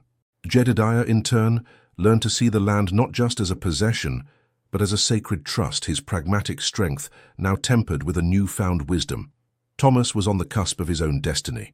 He had become a vital part of the ranch's management, his tracking skills unparalleled, and his leadership abilities blossoming. Jedediah had begun mentoring him in the business aspects of ranching, preparing him for the day he would strike out on his own. Thomas remained fiercely loyal, his respect for Anya and Jedediah unwavering. He often spoke of how Anya's lessons on resilience and respect for nature had shaped him far beyond the practical skills of ranching. The legal victory against Croft had far-reaching implications. Spurred by Ms. Evans's advocacy, the government began implementing stronger protections for Native American lands. The story of Anya and Jedediah became a quiet legend, a testament to the power of courage and community. One bright spring afternoon, they were overseeing the planting of a new orchard. "These trees will bear fruit for many years," Anya said, her voice filled with quiet joy. "A legacy." Jedediah stood beside her, his hand resting on her shoulder. "A legacy," he echoed, "and it's just beginning." He spoke of his vision to expand the ranch, to create a place for Thomas when he was ready, a place for their future to grow even more. "It's our vision, Anya," he corrected, his thumb gently caressing her cheek. "Yours and mine. You've brought so much more than just prosperity to this land. You've brought life. You've brought hope. You've brought everything." Their kiss sealed the silent promise between them. The air, once thick with the scent of gunpowder, was now perfumed with blossoms and the promise of abundant harvests. The Apache woman with fire in her eyes had not only found a home, but had helped cultivate a future where compassion and love could truly flourish. The years that followed were a tapestry of hard work and deep contentment. Jedediah's ranch became a model of sustainable agriculture, a testament to the harmonious blend of traditional Apache knowledge and his own pragmatic approach. The second ranch, established for Thomas, thrived under his capable management. He was well on his way to becoming a respected rancher in his own right, a living testament to the transformative power of mentorship. Anya and Jedediah's partnership matured into a quiet, unwavering strength. Anya's reputation as a healer and mediator grew. She was often sought for her counsel, her ability to bridge divides and find common ground remarkable. She had become a respected elder, her voice carrying the weight of experience and the dignity of her heritage. Jedediah, his hair now streaked with silver, found a profound peace. The ghosts of his past had finally been laid to rest, replaced by the vibrant present they had built together. He often sat with Anya on the porch, watching the sunset, content in the knowledge that they had not only survived the harshness of the West, but had cultivated a life of deep meaning and shared purpose. Their family grew in unexpected ways. While they had no children of their own, they became guardians and mentors to many. Thomas was like a son to them. They also took in several young Apache individuals who had lost their families, offering them a safe haven and an education that honored both their traditional ways and the changing world. This extended family became their greatest joy, a living testament to their compassion. One summer afternoon, Anya and Jedediah stood on a rise overlooking their sprawling lands. The orchards were heavy with fruit, the fields were golden, and Thomas and his young apprentices rode in the distance. "Look at it, Jedediah," Anya said, her voice filled with quiet awe. "We built this. Together." Jedediah placed an arm around her, his touch a familiar comfort. We did, Anya, more than I ever dreamed. It's more than just land, isn't it? Anya mused. It's a promise that even in the hardest places, life can find a way to bloom. That understanding can grow where there was once only conflict. That love can find a home. Jedediah nodded, his heart full. It's a promise for the future, Anya. A future built on the foundations we laid.